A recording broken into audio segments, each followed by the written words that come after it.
TRPE. The realest podcast ever, realest podcast ever. Two brothers bringing thinking on a second level. Music, sports, fashion, politics, and the streets. The best 2 hours out of every week. YDN, dinosaurs, and YBODs. Real talk every time, this is what you need. We just out here popping shit. It's your boy C. Diddy and Matt makes me sick. TRPE, TRPE, go. TRPE, TRPE, go. They know. The realest podcast ever. The realest podcast ever. Oh man, it's been a while. But we made it back, man. It's the realest podcast ever, episode number 62. You had to go look that up. Yeah, I had to go back to iTunes, look at the. All right, Laker Gang 60. All right, cool. 62. Episode 62. It's your boy C. Diddy. And I'm Matt. Makes me sick. You're back making people sick this week. Oh yeah. I've been on people's nerves left and right. Damn, that's crazy. We ain't been here since the Laker, John. It's a lot. No, it didn't seem that long, but you know, the good news is we like to work ahead. I was taking notes on all of the fuckery that was going on the last 2 weeks, so we got a nice, tight, complete show today. I texted Chad yesterday. I'm like, yo, we need to get a rundown together. He was like, relax, and sent me the rundown since Saturday. Shit. What's been up with you though, man? Oh man, I haven't. I've been running around. I went to Riviera Maya, Mexico. I had the time of my life. It was beautiful. I didn't want to come back. Hey, this asshole was speaking Spanish in the chat. I'm like, yo, what the fuck are you talking about? I'm committed to learning Spanish, like one way or another. Like I was at the club, hitting everybody with the Spanish. Uno momento, por favor. I was like, yo, what's wrong with you? Like, I just came back from Mexico, dog. When in Rome, respect my culture. So I was in Riviera Maya. I flew into Cancun, stayed at Riviera Maya. I went back to Cancun to the mall. I went to Playa del Carmen, and I took a boat ride to the North Island, La Isla de Mujeres, the island of the women, which is like the filthiest place on earth. And the water is beautiful. It's like you can see the bottom of the ocean, like it's crazy. But as soon as you get there, you got all them street vendors hustling you. As soon as they find out you're from America, everything is double. That's crazy. How much is this? 300 pesos. You do the quick calculation, like, all right, so that's about $15 US. No. $45 US. Like everything is double and triple as soon as they find out you from America. My man Jules, he just sent me a video. You know he's in Qatar. Yeah. Right? He's at Villaggio Mall in Qatar. Look at this. Oh shit. Wait. They're not fucking around over there. Yo. They already got DeMar DeRozan jerseys for sale in the NBA store for the Spurs. I'm like, what the fuck, That's man? because fucking labor over there is like 4 cents an hour. They making that shit in the back. Like, dog, like, never mind the fact you already got LeBron James, Lakers, Jones. Cool. They got DeRozan Spurs tender. That's crazy. Fucking Kawhi ain't even show up for his physical dog. yet. Like, we don't even know if this trade gonna be Fuck consummated. around, get rescinded. Yeah. What? That's crazy as shit. But yeah, man. Gotta love that cheap foreign labor. Yeah, pretty much. But yeah, man. I've been chilling these past couple weeks, getting everything back together. I finally started. I'm able to work out, so it's pretty much it, man. I've been chilling. You know what I'm saying? Like, ain't much going on. How much weight you down so far? 90. Holy shit. So, you know, it's cool. Well, 90 sounds better than 89. Exactly. 89 is the natural. Listen, I was going through that with somebody last night. I'm having this whole ass debate, and I'm like, yeah, you didn't start working until February. They like, no, it was January. I'm like, all right, well, cool. Tomato. They pull up their paperwork, January 23rd. I'm like, it's fucking 8 days from February. Like, you not wrong, and neither am I. It's just like a semantics thing. They're like, well, if I have $98 and tell you I have 100, that's not true. No, it is, because in numbers they teach you to round up. Yeah. Fucko. No, that you got the bean? Yeah. If somebody owe me a bean and they have $98, give me the 98. We was at my old head wedding, and like, motherfuckers bring gifts or whatever, cards and shit. It was he was a scum. He wasn't like top tier scumbag, but he was like mid-level exemption scumbag. But he came in a wedding, whatever, and he was like, yo, man, I ain't have a chance to, like, you know, get you a gift or whatever. Like, I would give you cash, but that's just kind of inappropriate because I ain't got no card. And my boy like, no, like, give me cash. He like, all right, yeah, I mean, I'm gonna dance a little bit, you know what I'm saying? I was like, I don't know why he said that shit. Spent already 2 bands today, nigga. Like, fuck you mean you would give me cash? Cash food right there. Give it to me. Yeah, I got you. I'm mingle. I'm do a little dance. Go get some finger foods. Y'all got the croissants. Y'all got the croissant. You see me for like 8 more minutes, and they was just going out the fucking wedding. Yeah, man. It's horrible, man. But yeah, like you said, you know, it's just nutty because it's like I was just telling Taylor like me and my girl have a walk-in closet, and like my shit is all on the left, all my shoes, sneakers, and shit. So I got more sneakers than clothes. And all her shit is on the right. And I was just looking at my clothes the other day, like, you know that Blue Ivy meme, like, it's junk. Like, It's nothing I can do all with of that this. shit is junk. It's just, like, this shirt, like, look at this V-neck. This You got the U-neck. This shit was super baggy. And it's just like, all of this shit is just eventually, like, they want me to lose another bean. It's like, this shit just gonna be junk. It's just nothing I can do with the shit. They want you to lose me total. Pretty much. Like, They want me to go down to 250. So it's like, yeah, it's like, you know, what I'm gonna do with a 5X polo shirt, long sleeve, Joe? Like, that's a tarp. You You'll know, show up at a cookout and start making your own There's burger. nothing I can do with this shit. You know what I'm saying? So it's like that's the junk. Like my SEPTA uniforms, all junk. You know what I mean? So that's the only. I gotta pay for uniforms. Well, we get a uniform allowance. I usually Okay. spend it on like iPads and shit. Like, you know, it's funny when the uniform checks come out because it's funny as shit. Like, I know people who work for corporations or whatever, they get a uniform allowance, or like my girl gig, like she worked for the airline, so they'll get like a credit card with $1,000 on it, and it's like you can only use it at the uniform to buy luggage and whatever the fuck else. So it's like, you know, whatever. Our shit, they literally just give you $560 cash, like a check. When the uniform checks come out, like, you know, we get paid every Thursday. Yeah. So Wednesday night, the stubs come out Wednesday night because you get paid Thursday morning or whatever. When the uniform checks come out every January, the 3rd week of January. That 3rd week, that Wednesday, you walk into my depot at like 5:30 at night. It's 150 motherfuckers that shooting pool. Niggas is playing cards, dominoes. It's like, y'all pathetic. Like, everybody wait. Checks out. Everybody wait on that little nickel so they can slide out here. And it's like, y'all ain't about to buy a shirt. And then the funny part is, whenever the uniform checks come out, the uniform vendors come to the depot. Of course they do. They'll come that Thursday and that Friday and set up. They have mannequins with all the new shit. Whatever. They be bored than a motherfucker because ain't nobody buying jack shit. Like, this is income, baby. Fuck you mean? Damn. Like real shit. Motherfuckers start putting their cars in the shop. Yeah, I'm gonna take care of that little for the little tink, tink, tink, tink. before the heat hit. I'm gonna go and get that little Freon shirt. Like, that shit real. Them uniform checks come out. Ain't nobody buying their shirt. It's like, yeah, That's hilarious. but yeah, we do get a uniform check, but like I said, I don't ever spend it on uniforms. So who knows how that'll happen. Apple this got year. a new phone out. You know what I'm saying? That's for last uniform check. I bought phone and iPad. It was just like, Yo, my fucking lease is finally up on. This sounds horrible. My lease is finally up on my iPad.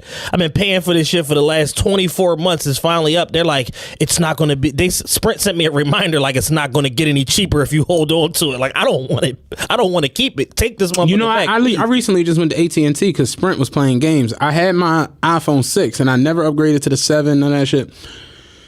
I had a 2-year lease. I guess just life. I forgot about. I'm so used to just paying whatever the bill come, pay it, and going about my life. I didn't realize the lease had been up for 10 months. So I was paying like a month to month on the phone. Right. So when I called and I'm just like, hey, by any chance, when is my lease up? And she was like, oh, it was up in August of 2017. So I'm just like, but it's June of 2018. How does that work? And she was like, well, when your lease is up and you don't return the phone or buy it out, you just pay month to month. So I'm like, how much have I been paying? She was like, it was $30. The lease was $27 and the month to month was $30. So I'm like, so I've been paying $30 a month for the phone that I don't even want.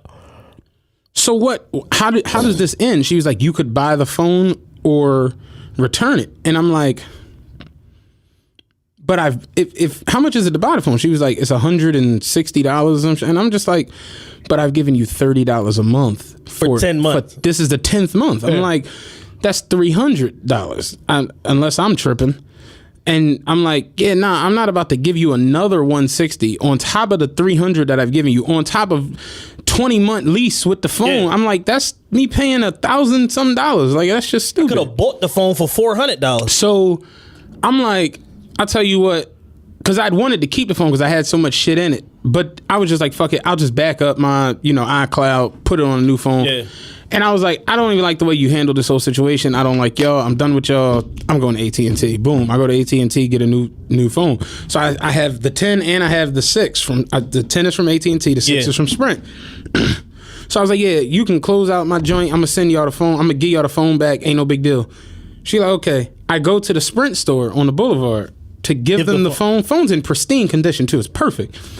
She was like, "Oh, your account is closed." I'm like, "Yes, I closed it. I ended it.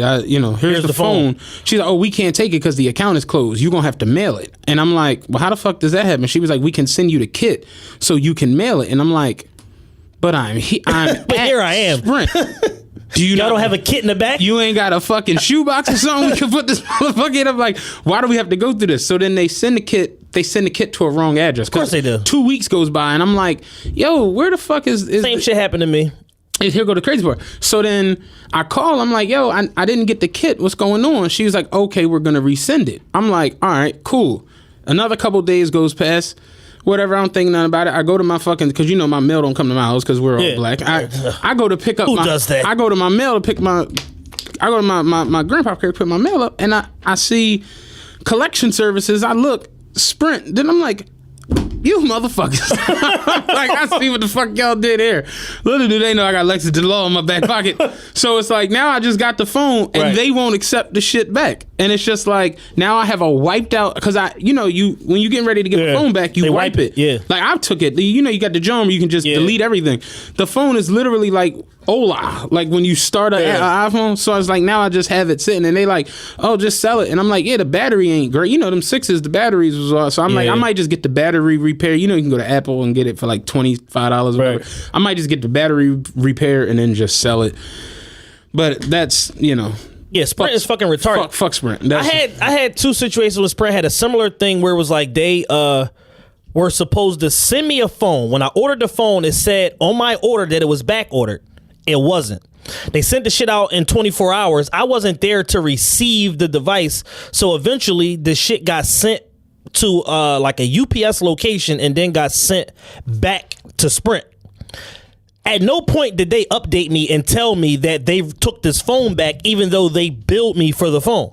So a month and a half goes by. I'm like, yo, where the fuck is this phone at? Like, I'm calling them. They like, oh, yeah, we took the phone back, blah, blah, blah. But I'm like, but y'all have a $400 charge on my account for not returning the old phone when I don't have the new phone. Yeah.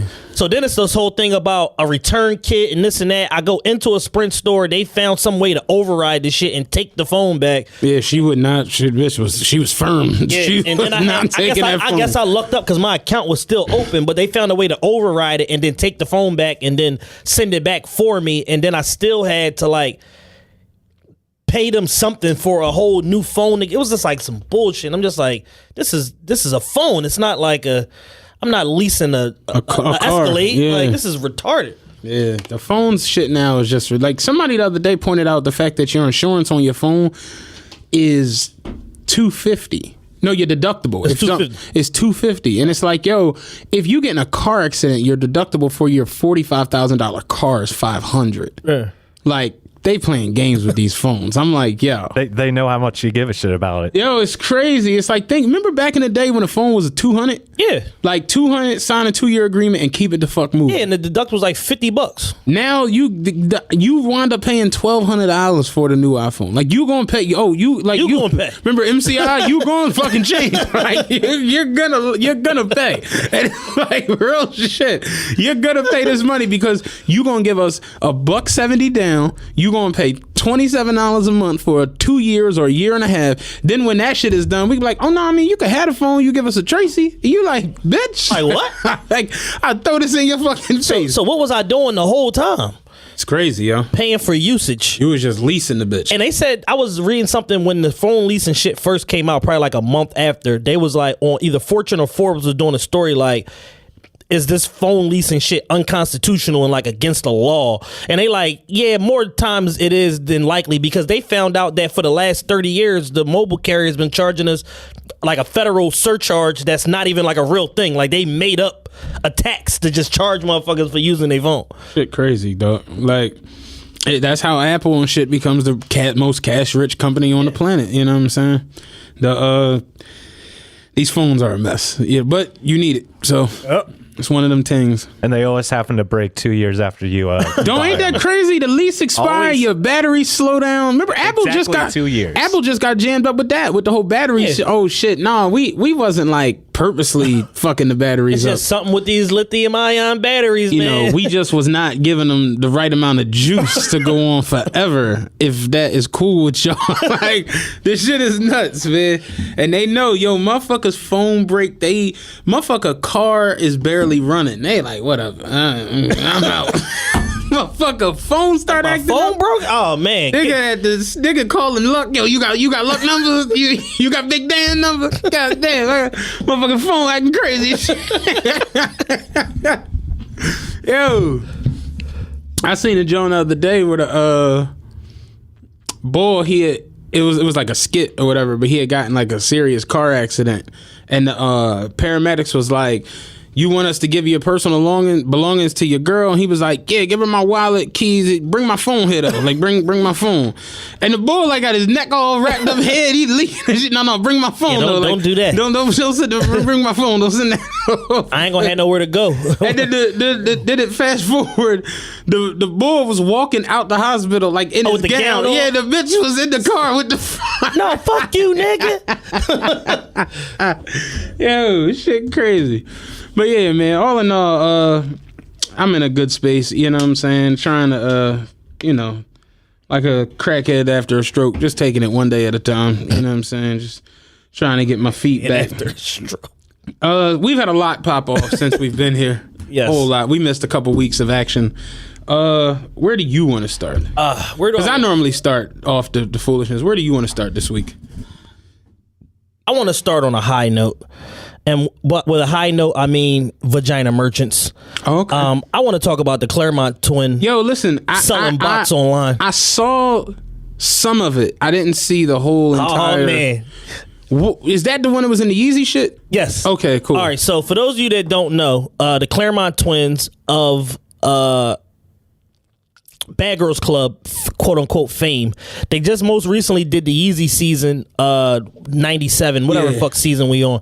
They just did the modeling campaign for that. It was them, Kim Kardashian, Paris Hilton, and somebody else was a part of this campaign or whatever. But they did all these different looks. One of them was a straight nude look, butt ass naked, and they pictures went viral. This, and that, naturally.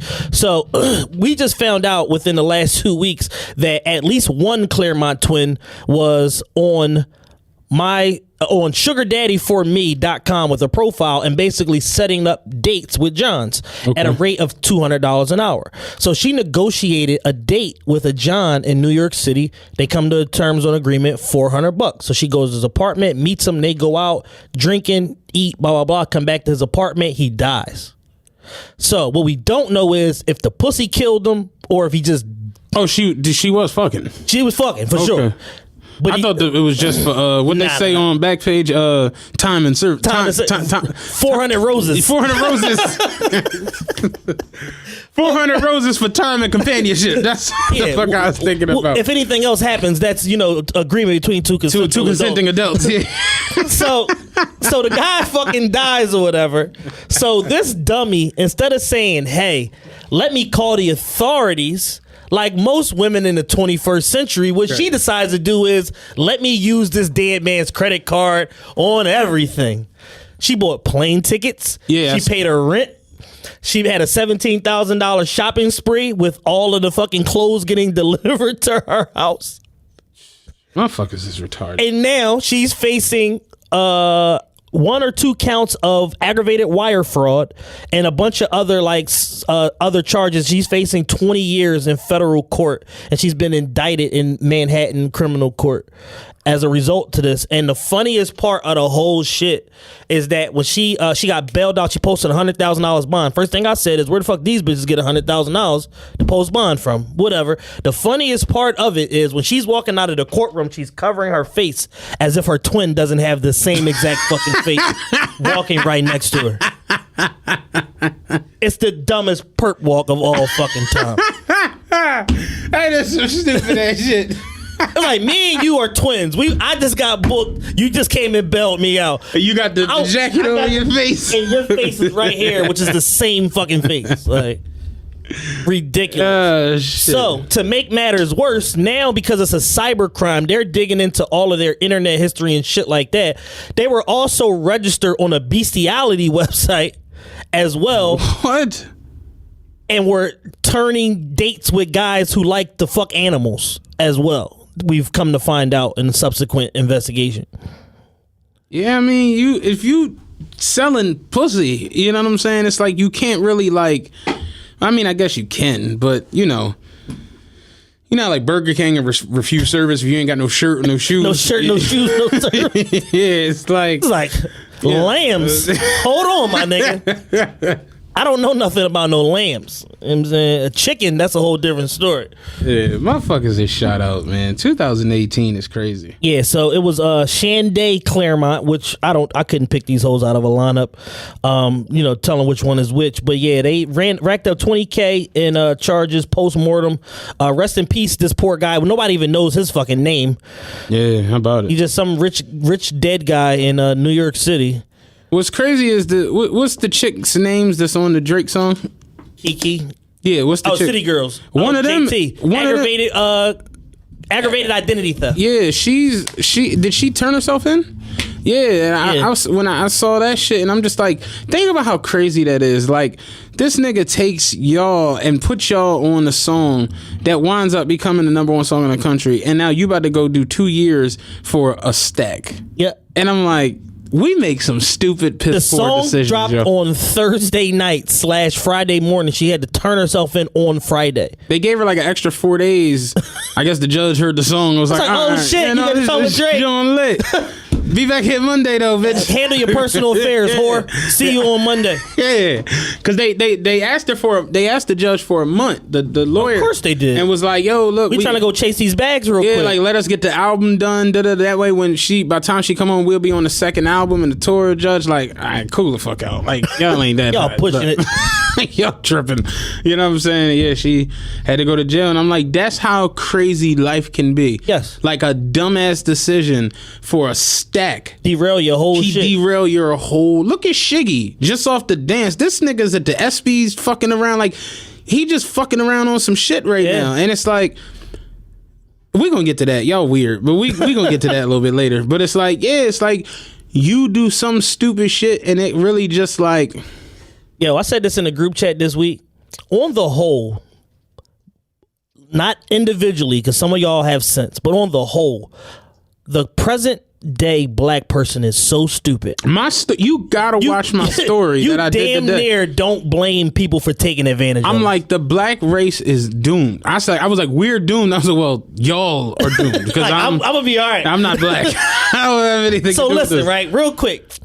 We was just talking this morning / this afternoon in our group chat, and we like, yo, they fucking closed the North Miami Beach Zone, blah, blah, blah, already. I'm like, damn, this sucks. We live in a police state, blah, blah, blah. Motherfuckers can't even do nothing recreational, this, and that.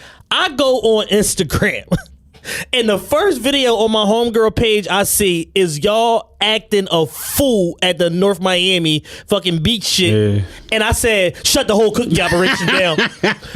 Fuck everything I said. I take it back. You're absolutely right. PPD, do your thing. Shut this shit down. Like, y'all are fucking park apes, man. Y'all don't have no motherfucking sense, yo. Why is your first reaction to twerk on everything? Yeah. On a Wednesday night, no doubt. The black race, Ain't nobody got to be to work tomorrow. Work? The fuck is that? Yo, I know the unemployment rate here is probably like 28% for black folks. Nobody has a job. I was gonna go a little higher. I was gonna be on some old white man shit. I was gonna go a little higher. 60. But all right, whatever. You know what I'm saying? Like, I hate to be to pull yourself up by your bootstraps, boy. Yo, I'm becoming that boy. I'm yes. Like when I'm in my private, boy, you should hear me. I'm becoming that boy, man. It's some of the shit I see and some of the things that go on. It really is just like.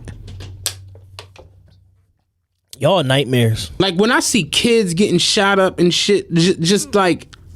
It was a situation last week in West Philly where it was 5 shootings in a 7-block radius or some shit within 90 minutes. I'm like, it's on like a Tuesday night. Like, what type of crime spree are you on, my man? Like, what the fuck is going on here? Shit. And then you see situations where it's like they shut down the North Philly, Miami Beach shit situation. They didn't shut it down, but they can't have, like, it's not open to the public. Right. Like, it's their property, so they can do what they want on it. But having a bunch of niggas show up, no, we can't do that. Then, like, you can't have block parties in certain parts of the city. And it's just like, y'all see these things and y'all like, oh man, they drawing on us. But then y'all turn around and it's like, 7 people got shot here last night. They put out an ordinance. No block parties or large cookouts in Southwest Philly. The day after they put the ordinance out, somebody had a fucking cookout in Southwest and a plainclothes cop got shot. Y'all are fucking nightmares. Y'all bugging. It's like every time they're like, yo, niggas, here's the rules, niggas. Y'all immediately breaking the rules. I said earlier on Twitter, and I put it on my IG story, I'm like, all right, here's the news flash. The Stop the Violence videos aren't stopping the violence. Yeah. Now what? Because y'all same motherfuckers that's making these videos won't go outside and talk to the niggas that's doing the shoot. You made the video and you kind of went viral because that's what y'all old aspirations are in life, is to go viral. All right, you went viral. A couple rappers, retweeted you or whatever. Now there was 8 shootings tonight. Now what? And you back to eating pork and beans. And it's just changed. And it's just like, where do we step in and like, all right, no, we got to actually change things. Things should change. And it's just bonkers. Because I sit back and I'm literally looking at the news the other day like, damn, you can't do shit. No. You have a whole community of rappers in Philadelphia right now sitting at home right this second like, how can I go viral? Yeah. That's all. How can I go viral? Yeah. The same nigga that just told us that violence was bad and we needed to stop it just made a video smacking about a domestic violence video beating his girl. Yeah. Are you crazy? Yeah. He made another video straight barking at us through the screen with the joint with the cuffs when he had the 30 actors. I seen one joint where it was like a fight between some girls and the moms was piping up the fight, and then the bull came and stopped all of it and was like, you the parent, y'all let them fight, you go in the house and you go back down the street. And I'm like, what the fuck? and I'm like, how do you even, it's little kids in the video, and I'm just like, no, it's just mind boggling at how all people want to do in 2018 is be seen on Instagram. Yes. That's it. I barely can get 6 motherfuckers to go to Six Flags. How the fuck are y'all able to get 30 people to be a part of a bullshit ass video production for Instagram? Like, yo, you're gonna look dumb as shit, but watch this though. I need you to stand right here and hold this mop stick. The bull video where he's smacking a chick, she was like in the comments like, yeah, my mouth really do be reckless, and I'm like, what? Y'all are nightmares. What? Like, all y'all want to do is be seen. Y'all don't want to affect shit, really change shit. Y'all don't want to put the work in for nothing. And it's just like, me and you get chastised for it. Love, they hate our guts because it's like, we see right through the silly shit from the rip. Like, y'all be like, oh, this is so deep. The day this shit start breaking, we was like, this is bullshit. Then Rich Dollar just made a video the other day, and I'm like, yes, absolutely. But it was bullshit the first time it happened. Like, you didn't need to see 77 of them to realize it was bullshit if you got any fucking sense. Yeah, it don't take you that long. Because they sending them to his inbox. I know he tired of it. They probably asking him to be in the videos, and that's why he got mad at me. It's the equivalent of a snap call in poker. Call. I can see the bullshit. I know this already. This shit is just what it is. And it's like I said yesterday in the group chat, it's like, these shits get more and more ridiculous every day. Yes. Like, it's Wednesday, and this shit is more ridiculous than the Jones we seen on Monday. And it's got me on the tip like, what's going to happen on Saturday? You know what I'm saying?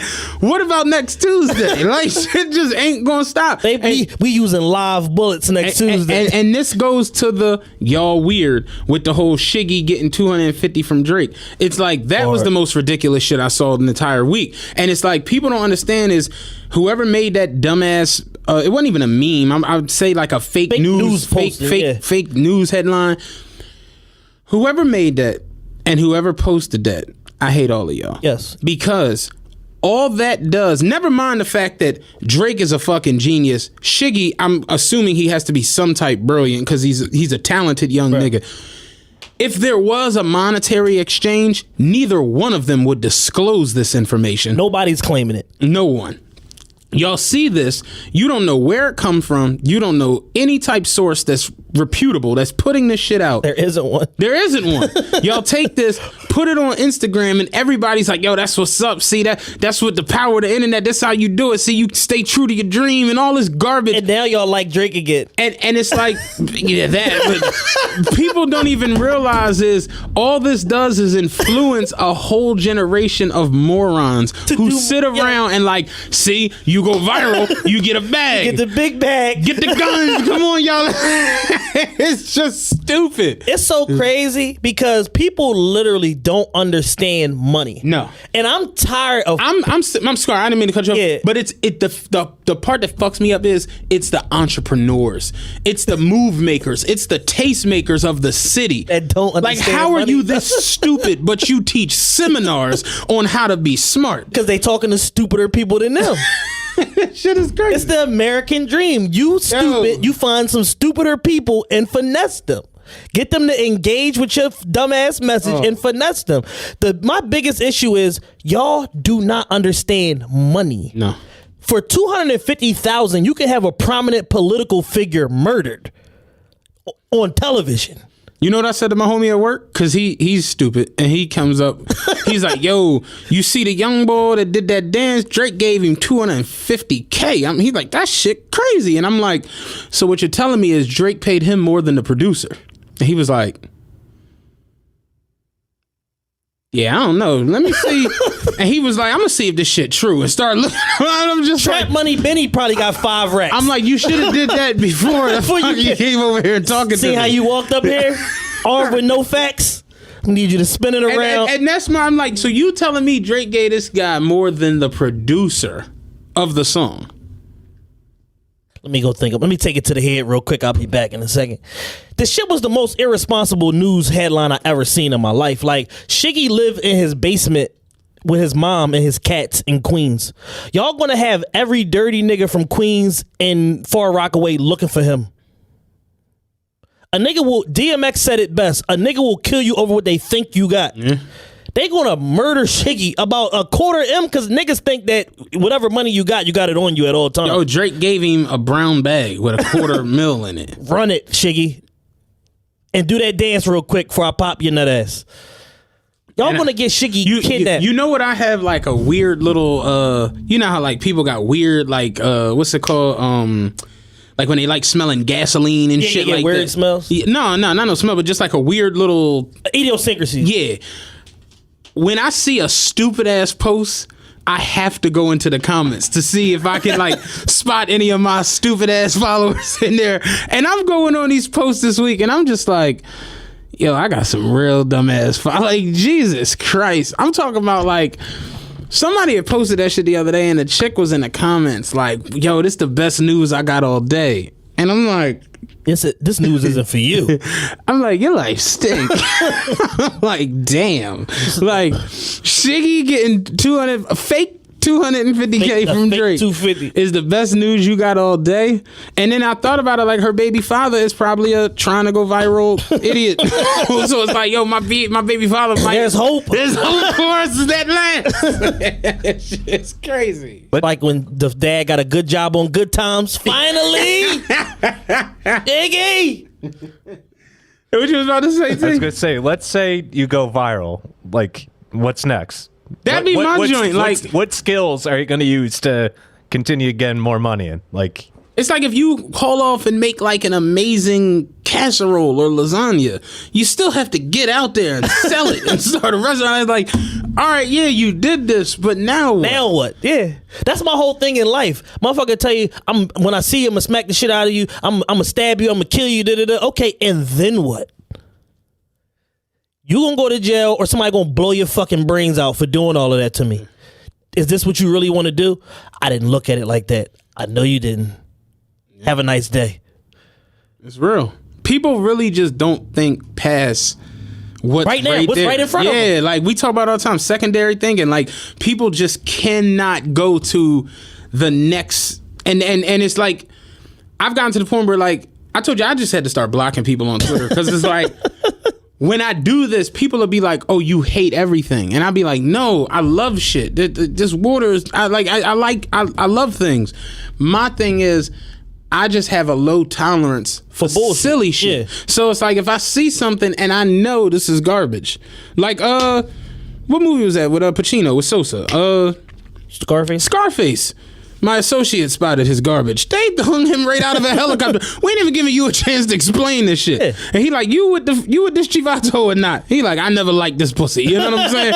Because it's like, we ain't got time for it. Like, we spotted his garbage, we're gonna go kill him. Right. What's up with you? And it's like, yeah, like, I just don't have a tolerance for like, goofy shit because I know there's nothing at the end of this. I know you're not about to do like Carl's our homie and we talk a lot like how the city is like undergoing a vicious change for all the wrong things, and it's like all of these prominent figures aren't doing a goddamn thing, but then they'll get on the timeline and tell you, yo, we gotta do XYZ, we gotta do this and the third. And I'm telling you, I went out there, me, Carl, and Kev helped raise money for the young boy when he got shot. Motherfuckers wasn't helping with that shit. Right. When we went out there, it was me, him, Love, my man Ray, older brother, like Mike, all it, like I didn't see none of them out there. You know what I'm saying? And it's just a lot of situations that go on in y'all neighborhoods, y'all don't be a part of. Like, oh shit, that's crazy. Unlocks a lot. Damn, that's wild. And go ahead about your beer. So it's like, don't get on the timeline telling me all this crazy, and then I'd be like, this is bullshit. Oh, man, hating. No, no, I'm not hating. No, I'm not. I promise I'm not hating. Promise you. You hating is such a lazy argument, and it's just like the go-to. You either dick riding or you hating. It's no in between. There's no gray area. It's no. You might have a point. It's no nothing. Can't nobody see past their own perspective to understand where other people is coming from. And it's so fucking annoying. It's ridiculous, man.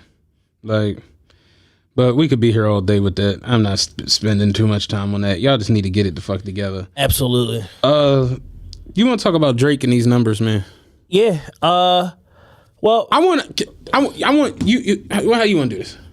It doesn't matter. You go. All right. You go. For an album that people told me was the biggest piece of shit ever, and for me to know the way that these numbers get crunched and calculated as far as like chart purposes and sales and all of that shit, and the fact that it has to come from like 7 or 8 different sources in order to get to these numbers, he sure is making y'all look silly right now, because the consensus on the internet is that there is no consensus. There's mixed reviews on this particular album. And I've had people tell me they flat out hate this album and then tell me name 7 songs that they like.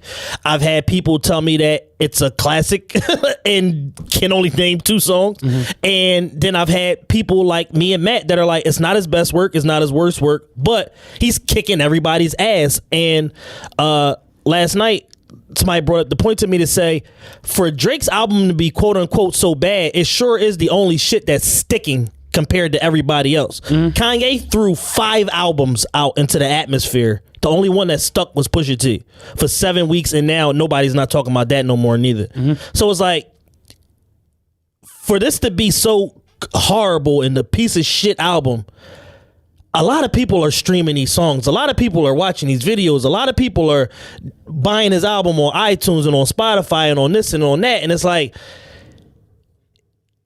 it's popular argument. It's only because he's popular argument is bullshit, because Jay-Z once upon a time had an album that sold 770,000 copies the first week. It's called Kingdom Come. The very next week it sold 80,000 because people realized, holy crap, this is a piece of shit. Yeah, this joint kind of stinks. It just kind of stinks, and I'm not going to keep doing this to myself and subjecting myself to this bullshit. The shit sold 80,000 copies the second week. It's the biggest fall in the history of the recording of the Billboard chart. So for Drake to have his second week be better than everybody except Kendrick Cole and all the elite guys first as far week, as streaming, it's better than theirs. It's better. It's just like, y'all stories is like not really like the best right streaming weeks ever. Like they said the other night on chart data, number 1 was Scorpion first week. Number 2 was Beer Bongs and Bentleys. What's his name? Post Malone.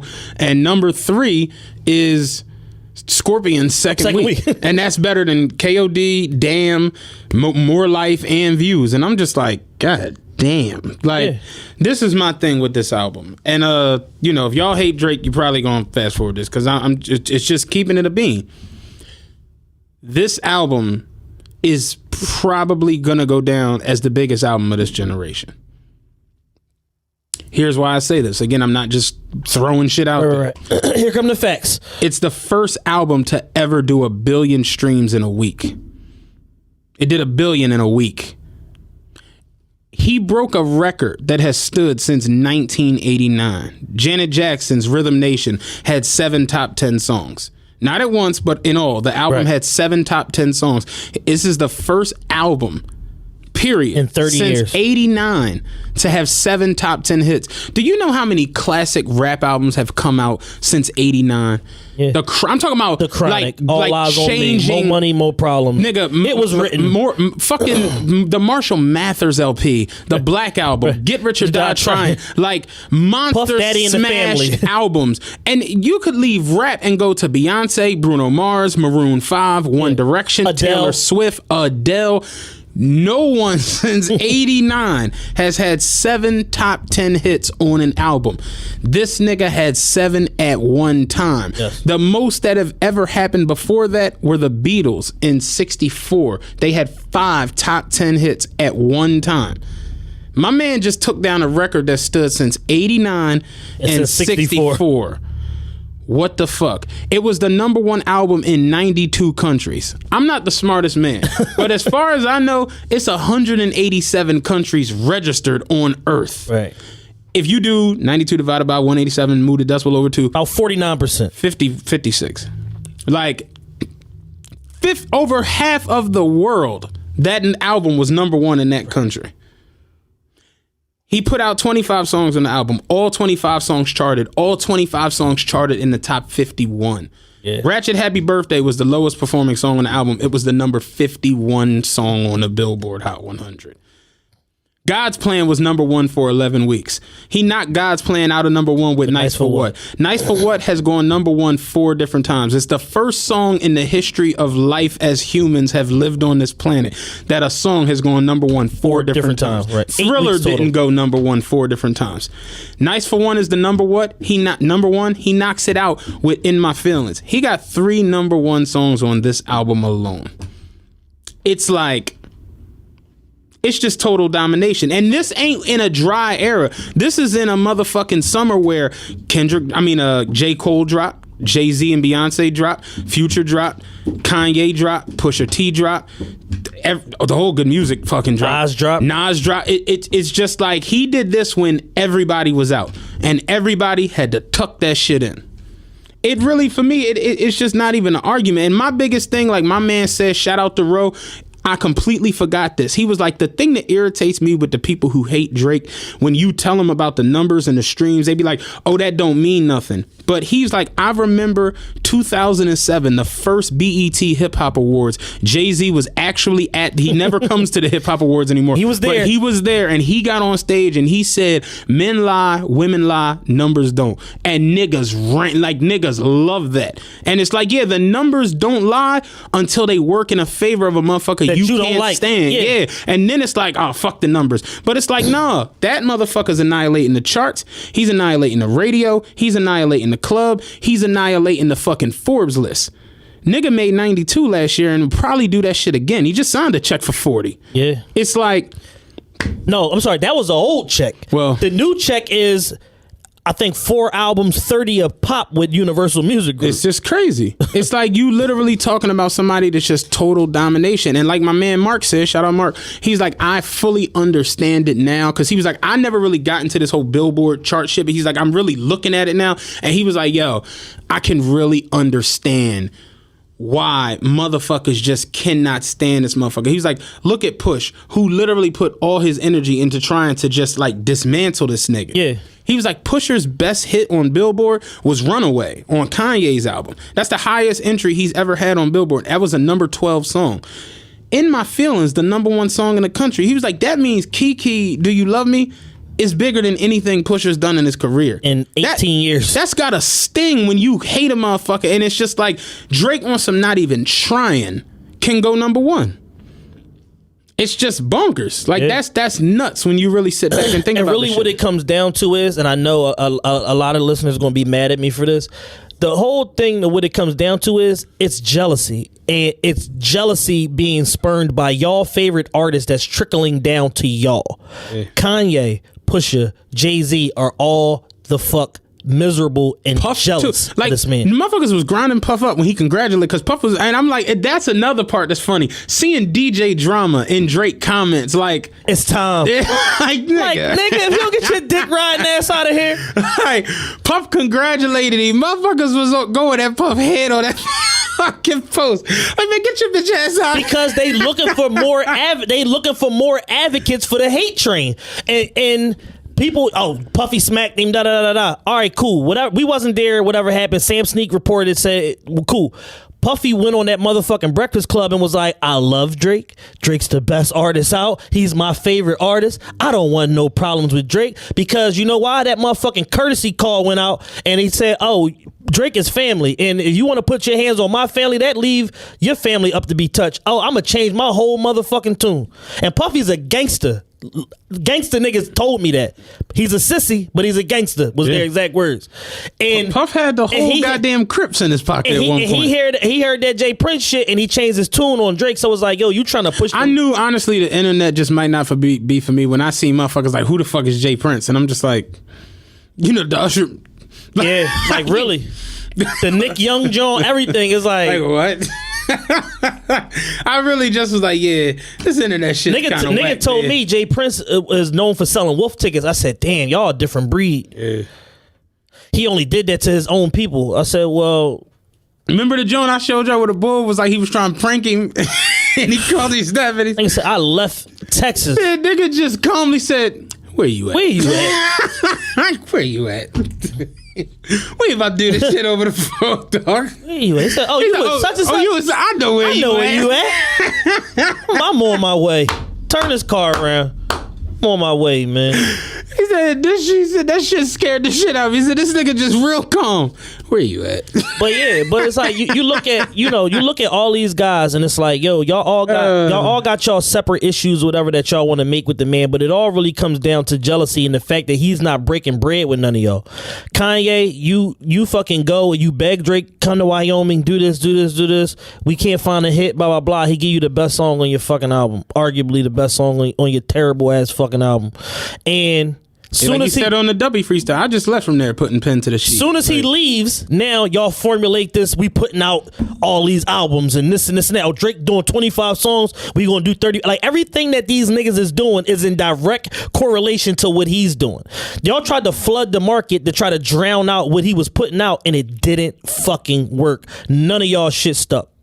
No. None of it except Pusha. Pusha's the only one that stuck around, and that's because he was the battering ram that knocked down the door, you know what I'm saying, for the Trojan horse. So to come in and knock some chinks into Drake's armor. But then once you go back and then you read the Rolling Stone story and then you realize like, oh, hey, you read the Rolling Stone story and then you realize like March 14th was done on March 14th and Kanye heard it, and then Kanye, that's the part that really like the fact that he came to Wyoming. Mind you, it's like I'm coming here to lend a helping hand. Yeah. Cause you want some like, man, we can I call Drizzy. You know what I'm saying? Drizzy show up in the middle of his album situation.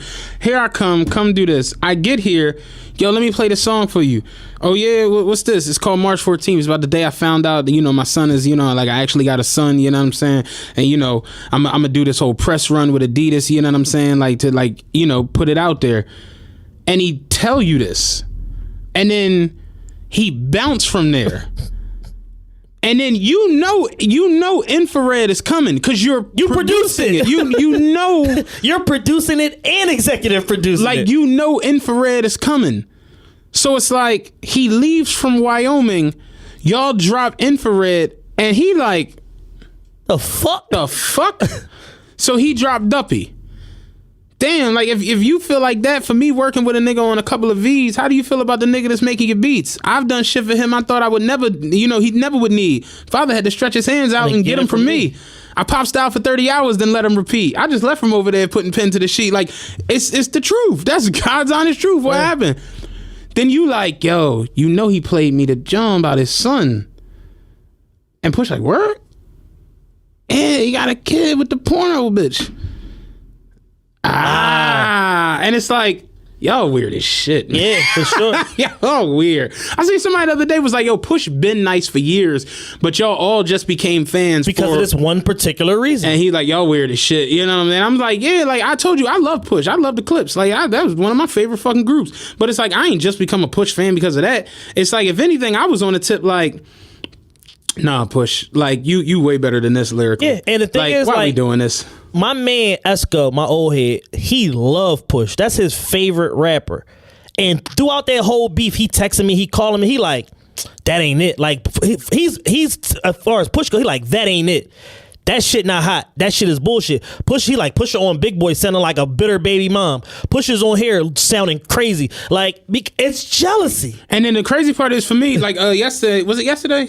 Yesterday, I sent you the 2 a.m. freestyle Drake just did. That shit, he was where he showed up from the jump. Yeah. And cause my homie sent it to me like, yo, why is this nigga on fire like this? And I'm like, the fuck is this? He's like, it just came out the other night. The nigga was drunk 2 o'clock in the morning. Charlie Sloth. Yeah, and went over to the fucking radio and just started ripping it, freestyling shit. I'm like, so I listen. I'm like, okay, cool. Yeah, this shit hot. And you know how like you watch it on YouTube and they got recommended videos. Yeah. And it was Pusha T on Breakfast Club. This is right before he did the story added on. He did the infrared shit. So I clicked on it because I'm like, damn, I never even watched this John. So I clicked on it.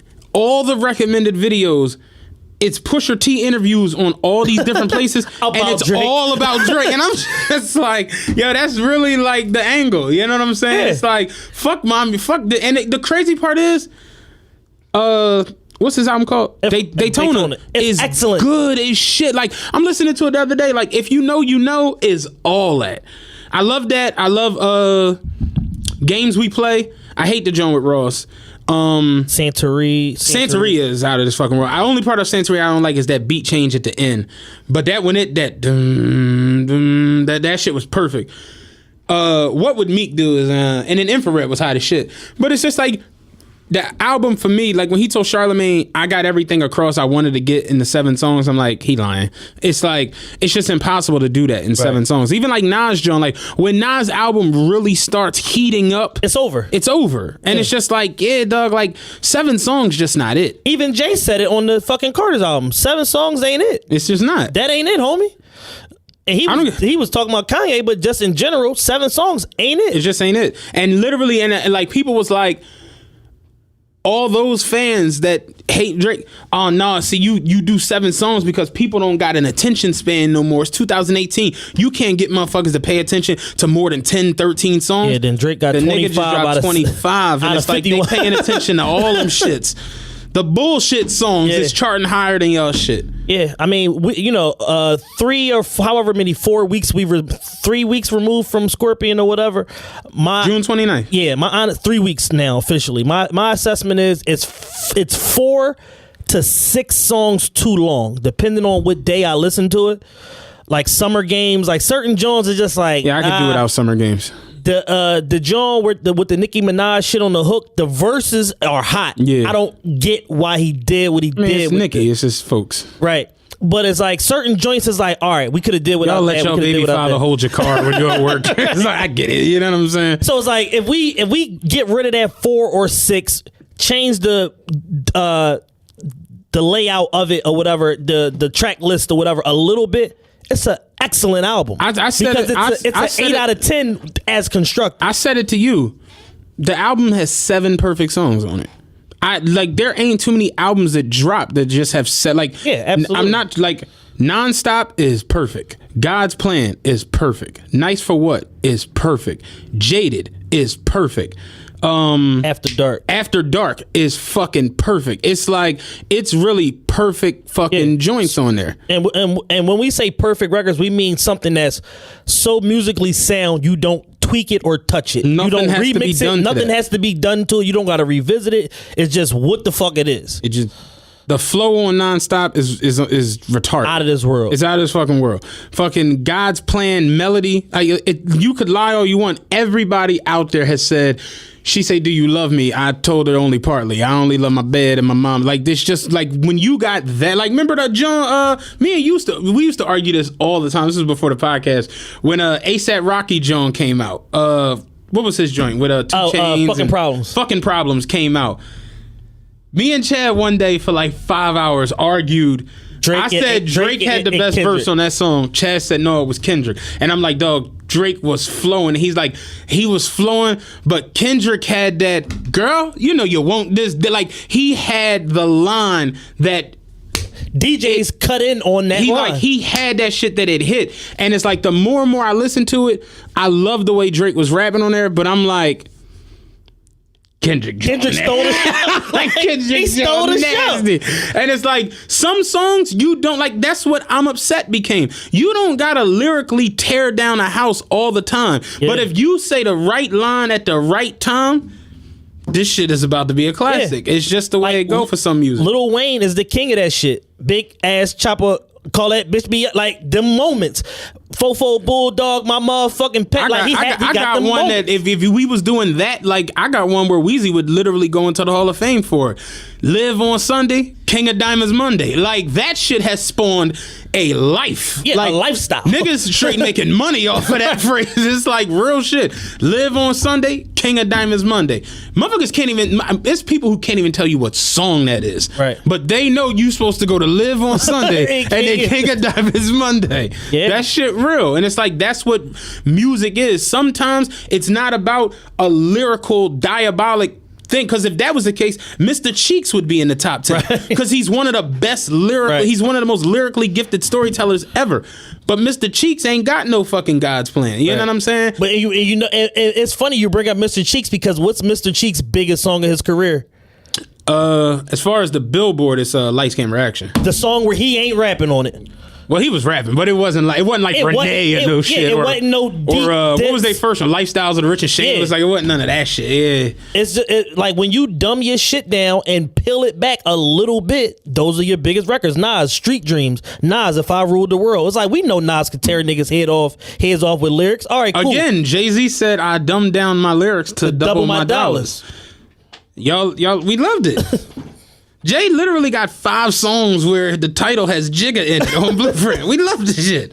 I was just talking We about don't that give yesterday. a fuck how stupid this song is. Yo, Wale peeled back the onion on that and ruined the Blueprint for me. I can never hear it the same way no more. He was like, yo, I love Jay. He said, but he's like, you know, I make a record like Golden Salvation where I'm really like describing like a Jesus piece in terms of like being a trophy to a hood nigga and this and that and the with the deeper meaning of what it is to me versus somebody that's from a different culture and He said, but on the Blueprint, Jay, 5 of them Jones is like, Coline Jovito, Jigga my nigga, Jigga that nigga. I remember we was at the park. Shout out my man Aaron, because I know he listens to this shit. We was at Elmwood, niggas out there playing ball shit. He came up to me, because I'm on the bench like fucking around. Rod was out there with us or whatever.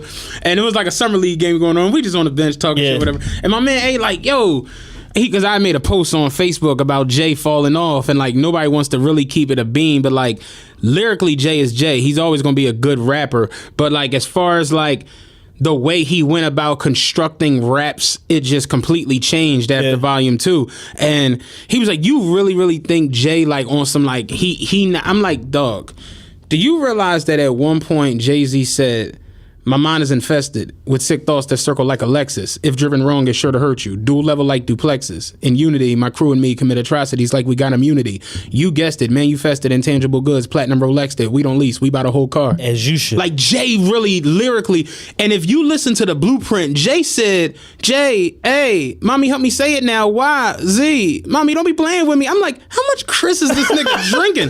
Like, this ain't even close to like the old lyric. And I'm like, dog, like it was a shift. But understand that when you go in a party, you ain't trying to hear. Yeah, you ain't trying to hear. I'm trying to hear Clue and some cuts from Nori. But when they cut on Jay, hey, you like, oh, like it's just a different thing. I'm trying to hear Big and some cuts from Nori, and you keep talking over the beat like Clue. Like real shit. So I get it, but at the same time, we can't judge it against the shit that I fell in love with, and I'm supposed to love this. Because now looking back, when you listen to the Blueprint and the Blueprint 2, it's like, yeah, we did 11 songs in 4 days. Nigga, it sounds like it. Yeah.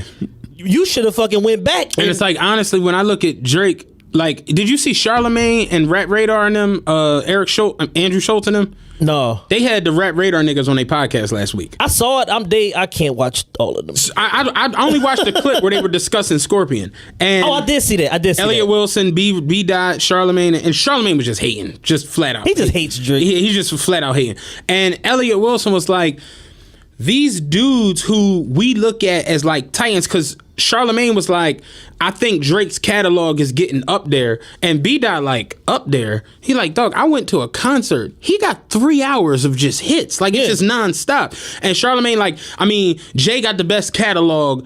And I don't think Drake catalog better than Kanye's. And I'm like, Charlamagne's out his fucking mind. And he was like, so he basically just saying that Elliot Wilson was like, yo, the dudes that we looked at, like, we looked at Jay-Z, Ja Rule, DMX, all these dudes. It was like they were leaving from the rap charts and going on to the Billboard Hot 100, and then they were going into the top 40. But he was like, even Jay, his first number one was New York. Empire State of Mind with Alicia Keys. It's like that was Jay. He's like, motherfuckers that give Drake flack because he only had, 2 number ones going into this last 16, 17 months. But Jay didn't have a number one till 10 years into his career. And it's like now Drake's on a number one hot streak. Right. And it's like then it makes you sit back and unpack it like, yo, the dudes we looked at like, damn, he got 10 top 40 hits, or Ja Rule got 13 top 40 hits. Yeah, it's like got 200. Drake got 130 of them. Like, think about that. Think about this. Scorpion, 25 songs were all within the top 51. So realistically, Drake might have just picked up 18 top 40 hits just on the strength. And it's he picked up a nigga whole career on one album. In a week. Give me that. All them billion streams, all them number ones in all them countries, and all them motherfucking top 50 records. That's your career. In one shot. I told you KOD had been out for fucking 6 weeks and just passed 500 million streams. That nigga Scorpion shit did 1 billion in a week. Like, and Drake say it on the album, I'm breaking speed limits on roads that these niggas paved, and it make them sick. And it's like, yeah, I can truly understand. Like, you got a nigga that you hate, you can't stop him. You don't know where your girl at. He not breaking no bread with y'all. Nobody from your camp or your cousin's camp is managing him or getting none of that fucking money. It's all self-contained, and you fucking looking for any way to create a chink in his armor because the nigga just so fucking hot. But when you get desperate, that's who you get on the phone. Yeah. And Elliot Wilson said it best on the joint. If you ain't watching, you know I ain't even a big Rap Radar Elliot Wilson guy, but it's like he was making sense on it. He like, yo, when you really sit back and unpack it, he's like, Jay-Z's the god to us. But we ain't never seen a motherfucker sustain hotness like this. 10 years. He like, this motherfucker he's getting hotter. Like, and that was my thing for this album. It's just like, we saw Nothing Was the Same. It would Take Care won the Grammy, and then Nothing Was the Same was just like, whoa. Like, that was his best body of work to me. Me too. I love it. But then you see, if you reading this, it's too late. Middle of the night, the shit just come out, and it's like, the fuck? And it was like, at first, listen to the songs, it was like, I love some of the songs on there. 6 p.m. in New York. What was the joint with Wheezy? What was the joint with Weezy? Used to. Like, he had joints on there that was dope. Then the shit took off with I was running through the 6, all that shit took off. He had the joint where, he was just throwing little shots at, like he always do.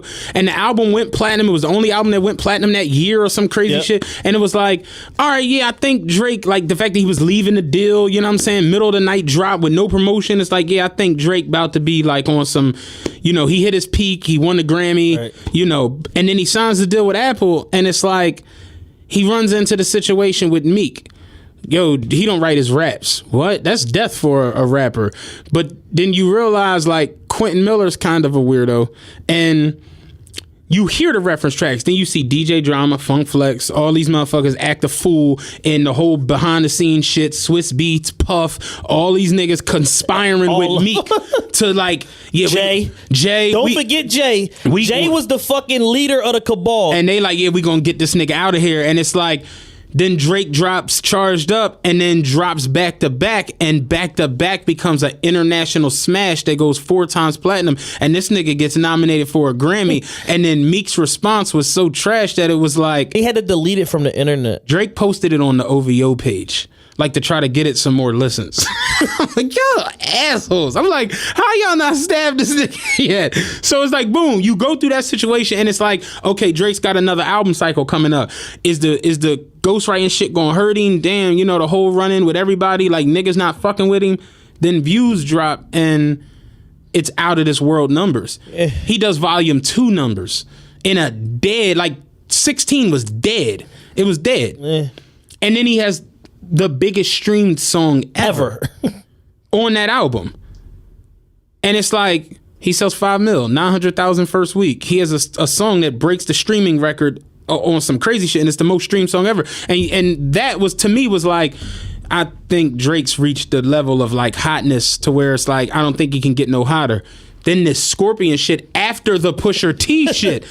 Now you got Pusha T, Kanye, everybody going at you, doing all this shit. Add that into the mix of Drama and Flex and Jay and Puff and everybody else, and it's just like, we just broke down the numbers. It's like, yo, you breaking records that the Beatles had in the 60s.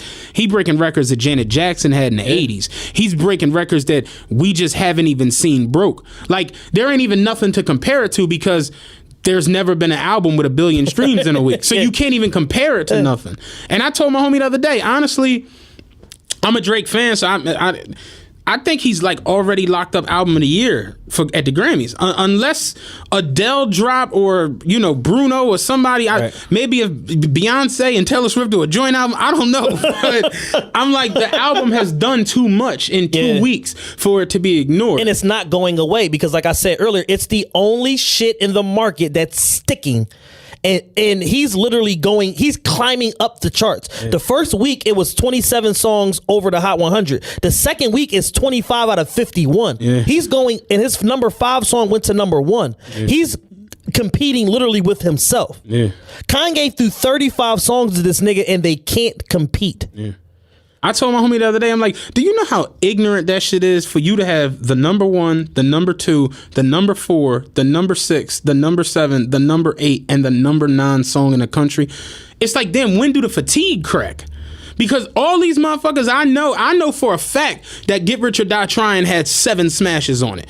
PIMP was a smash. 21 Questions was a smash. In the Club was a smash. Many Men was a smash. Wankster was a smash. How the fuck don't this do that? The Marshall Mathers LP, Stan was on that. Right. You know what I'm saying? Like, it was so much shit on that. What was the joint? The Middle America. Look where it's at. White America. No. That was on Eminem. That was on Eminem show. Marshall Mathers LP had I'm the Real Slim Shady. It had Stan, and it had the I sit back with this pack of zigzags in this bag of this weed that gives me the most mean. Whatever you say I am. Whatever I am, whatever you like. He had smashes. That ain't do that. Right. Doggy Style had 4 or 5 smashes on it. It ain't do that. The Chronic 2001. No Way Out had been around the world. No Way Out had a fucking Sting sample on it. Dog. And a tribute song to the greatest rapper ever. College Dropout with Jesus Walks and All Falls Down didn't do that. And it's just like, yeah, like, when do the fatigue set in? Because you would think just like, all right, if you got 25 songs, you got some of that shit is gonna miss. Some of it gonna miss. How the fuck do all of it be in the top 51? That's crazy. With the quote unquote internet opinion is that at least half of it is trash, but it's still in the top 50. Motherfuckers, the first night, motherfuckers on Twitter told me In My Feelings was some album filler shit. And I'm like, do you realize? And me personally, I don't really like the song. I mean, it's catchy, whatever. I understand the dance and all that. But for me, I don't really like the song. It's not in my top 10 on the album. You know what I'm saying? But I'm like, you do realize that you saying that song being an album filler and being trash it's bigger than everything your favorite artist got for us. Yeah. So understand what you're saying when you say that. Yeah. You know what I'm saying? It's like if we both sell dope and I'm like, your dope trash and your dope killed 3 fiends, it's like, I can get back in the lab, whip this shit to the oils. It's like, you got to understand that shit. Yeah. So understand what you're saying when you say some shit is trash and it's melting everything that's out here. Straight up. Because in a summer where Jay-Z and Beyonce, Future, Kanye, you talking about the biggest names in the last 20 years of black music. Everybody except Kendrick is out. Everybody. Cole, in a summer where all these motherfuckers drop, there ain't supposed to be that where you just 7 out of 10 on the top. Yeah. No, it's just not supposed to happen. Mind you, Cardi out here. Mind you, who else just dropped in the pop shit? Hold on, because I was just looking at it. Ain't Demi Lovato out? Demi Lovato, yeah. It's like in a summer where all of that's going on, you ain't supposed to dominate like that. I could see if there was no J, no B, no fucking Cole, maybe no Push or no Tiana Taylor or whatever, but like when you got Kanye, Nas, Jay, you got a Kanye and fucking Cudi album that people been waiting for 10 years out, and it's over. Nobody cares. It's over. It's off the chart. Nobody gives a fuck. It's crazy. You got the whole good music except for Sahai and Sean in the marketplace, and you still couldn't even put a dent in the main shit. Yeah. That shit has got to be demoralizing. It's just not supposed to happen. It's really not. Yeah, you got like Booed Up. Like Booed Up just got to the top 5. You know why? Because Drake had all that shit. You know what I'm saying?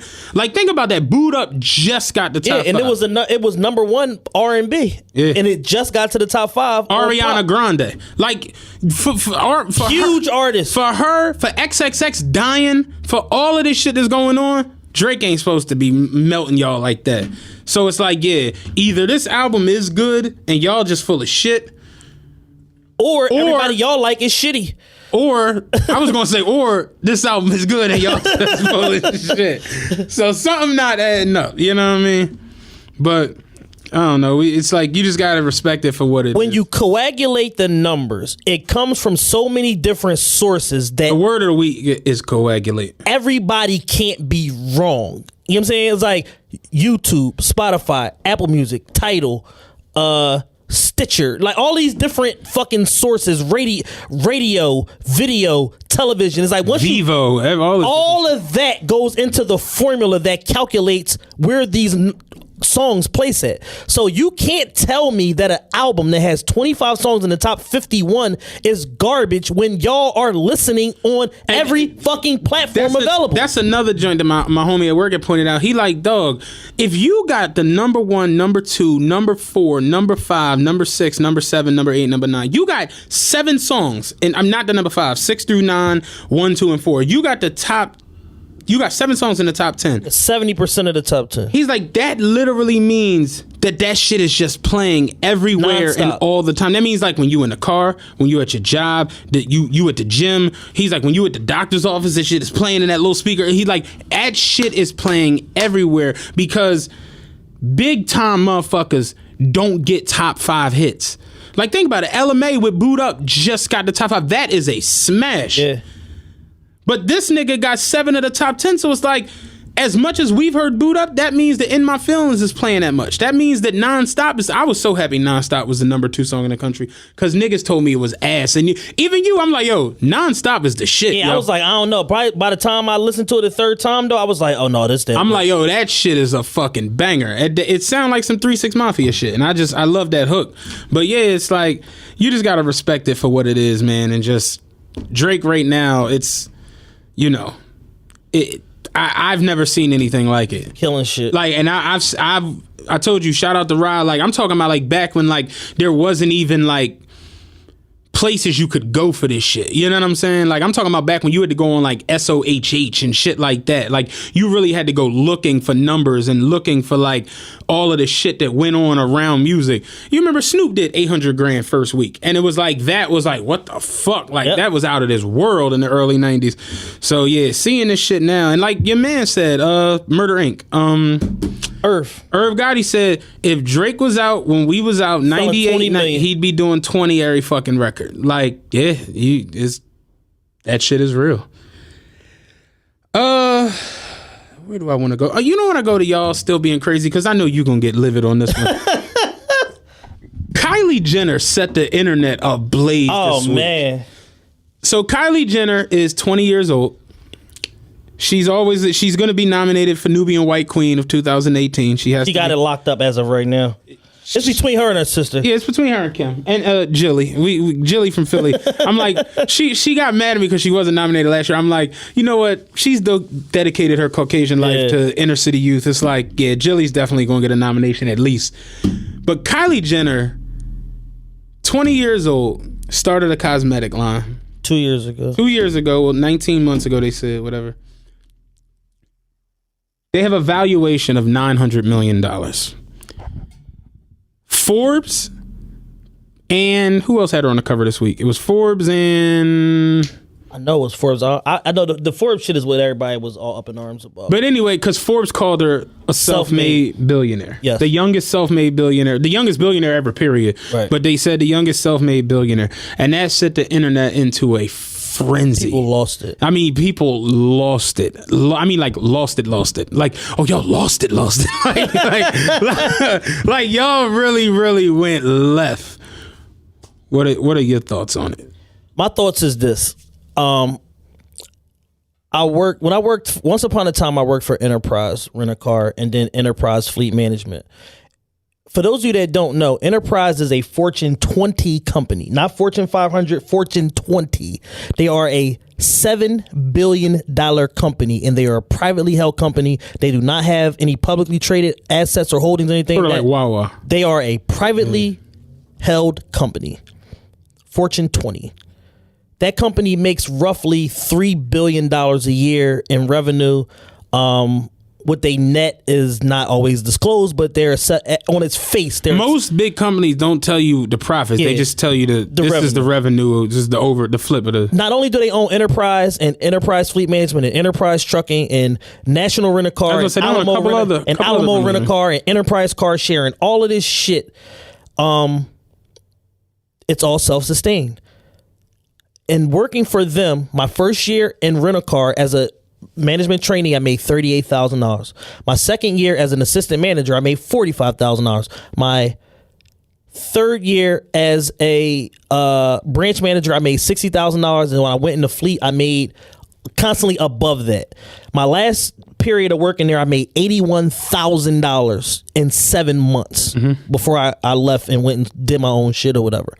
I say that to say, the hardest thing you can do in life is to create $1 billion company. Yes. There is literally nothing harder. You are better and more served to be able to complete open heart surgery, get struck by lightning twice in the same place, win the Powerball, get addicted to crack and suck dick in Kensington for crack. All of those things, you could do all of those things in the same lifetime before you become a billionaire. Yeah. And I put myself in this example to say, I know how hard I worked to drive the bottom line for myself to be able to make the equivalent of $125,000 that final year that I worked there. And I know how hard everybody else in my department worked for their money. Enterprise has 100-some thousand employees. Kylie Cosmetics ain't got 100-some thousand employees. So you know what that means? She's working her motherfucking ass off to be able to create this type of interest and to generate this type of evaluation in a company that's 19 months old. Right. The problem with, let me give y'all my credentials before I go forward in this. I have a degree in business marketing from Westchester University, AICSB, Internationally Accredited Business School. I worked for a Fortune 20 company. I worked for a Fortune 100 company when I worked for ADP. So I say this from experience. The type of work that it takes to do this type of shit is not easy at all. And the biggest problem I have with all of this is poor people. And when I say poor, I mean not not one percenters. Generally poor people to middle class people discussing the affairs and the business holdings. I was actually going to go to your tweet because I posted it on my IG story. I thought it was the best tweet of the week. Of the uber rich baffles me because Chad had a tweet. He said, "I'm officially tired of Twitter. This shit has become the headquarters for broke, over-opinionated weirdos to get their shit off. All I see all day is rich, successful people get slandered and folks trying to pass their insecurities off on others. Y'all really the fuck miserable." And I saw that, and I'm like, that was like perfectly stated. Because I literally, like, that's what shade rooms are and baller alerts are. Yes. Where people will talk about, they'll post whatever deal someone has, whatever someone is doing, whatever this, that, and the third. And it'll be people in the comments just saying anything. Yeah. And you like... People that have never earned more than $10 an hour discussing the affairs of a person that's running $1 billion business. Exactly. Would you go to your mechanic to work on your teeth? Would you go to an aquarium to get a fucking massage? It's just like these things do not go together. Yeah. Y'all are not equipped or qualified to have these conversations because you do not understand what it's like to even be a worker in a company that generates that type of money, let alone be at the head of the shit. Yeah. And my whole argument with people is that, hey, if she's not poor people think that being self-made means you have to go through the muck and grind, be piss poor, have nothing, and then one day you wake up and you're successful. That's not what being self-made in business means. Yeah. Being self-made means that you had an idea or someone came to you with an idea. You either invest in your own idea and go, or somebody else invest in your idea because you don't have the capital to do so, but you are the main driving force behind the success of that business. Bill Gates is self-made. Yes. Mark Zuckerberg is self-made. Donald Trump, whether y'all believe it or not, is self-made. He's self-made. His father gave him, $1 million or $2 million? 1.2, I think. $1.2 million. He could have gone down to fucking Hunts Point in the Bronx, bought unlimited pussy, got fucking high, shot dope, and died in a fucking Hunts Point motel. Real talk. Instead of that, he created a $3 billion empire. That is being self-made. It's the true definition of being self-made. And the reason why black people don't fucking get nowhere on the whole is because you think you got to do everything by yourself. Or you think if somebody give you a helping hand that it makes you less of a self-made whatever. Or if you think if your cousin give you 50 racks that it's just as much of his company as it is yours and it devalues what you did. Or no, nobody makes it on their own. No. Pat McGrath, the biggest makeup artist in the history of makeup. She has a company called Pat McGrath Labs. It's 2 years old. They said a European company just invested $60 million into her company. She has now $1 billion valuation on her company. Black lady or whatever. You know what? Oh, go ahead. I'm sorry. Black lady. People are now saying, oh, well, she's the real self-made, That's where I was about to go. I saw people post that, like, yeah, fuck out of here, Kylie. And I'm like, this is the shit we was talking about last week. Remember, I was at the casino, we was talking, and I'm like, with the whole motherfuckers was fucking up when they fucked up the LeBron mural. Yeah. And it's like, why the fuck can't Kobe and LeBron both be great? Yeah. And it's like, y'all, what was the word you used? Adversarial. Adversarial. And it's like, y'all have like, adversarial personalities. It's and like, y'all, what the, like, you can't like Pusha and Drake. And the What's thing wrong is, with you? And the thing is this, right? Why is Pat, with all these different investors putting money into her company, why is she any more self-made than Kylie is when Kylie put her own $2 million up?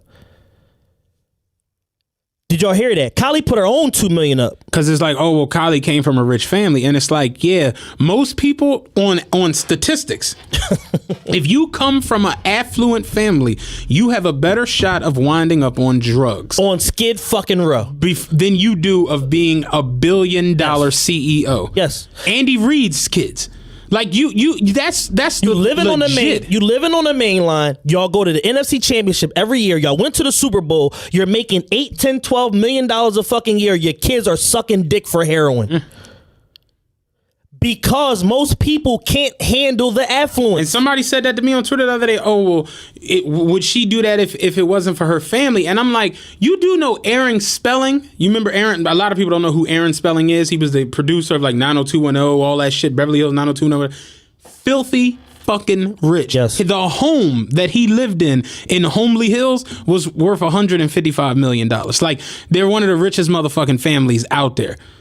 His daughter, Tori Spelling, she was on like Saved by the Bell and shit. You know what I'm saying? It's like, just because you come from an affluent family does not guarantee you being a billionaire. At all. It just doesn't. Billionaires don't have billionaire kids. And here's the thing. She didn't come from a family of billionaires.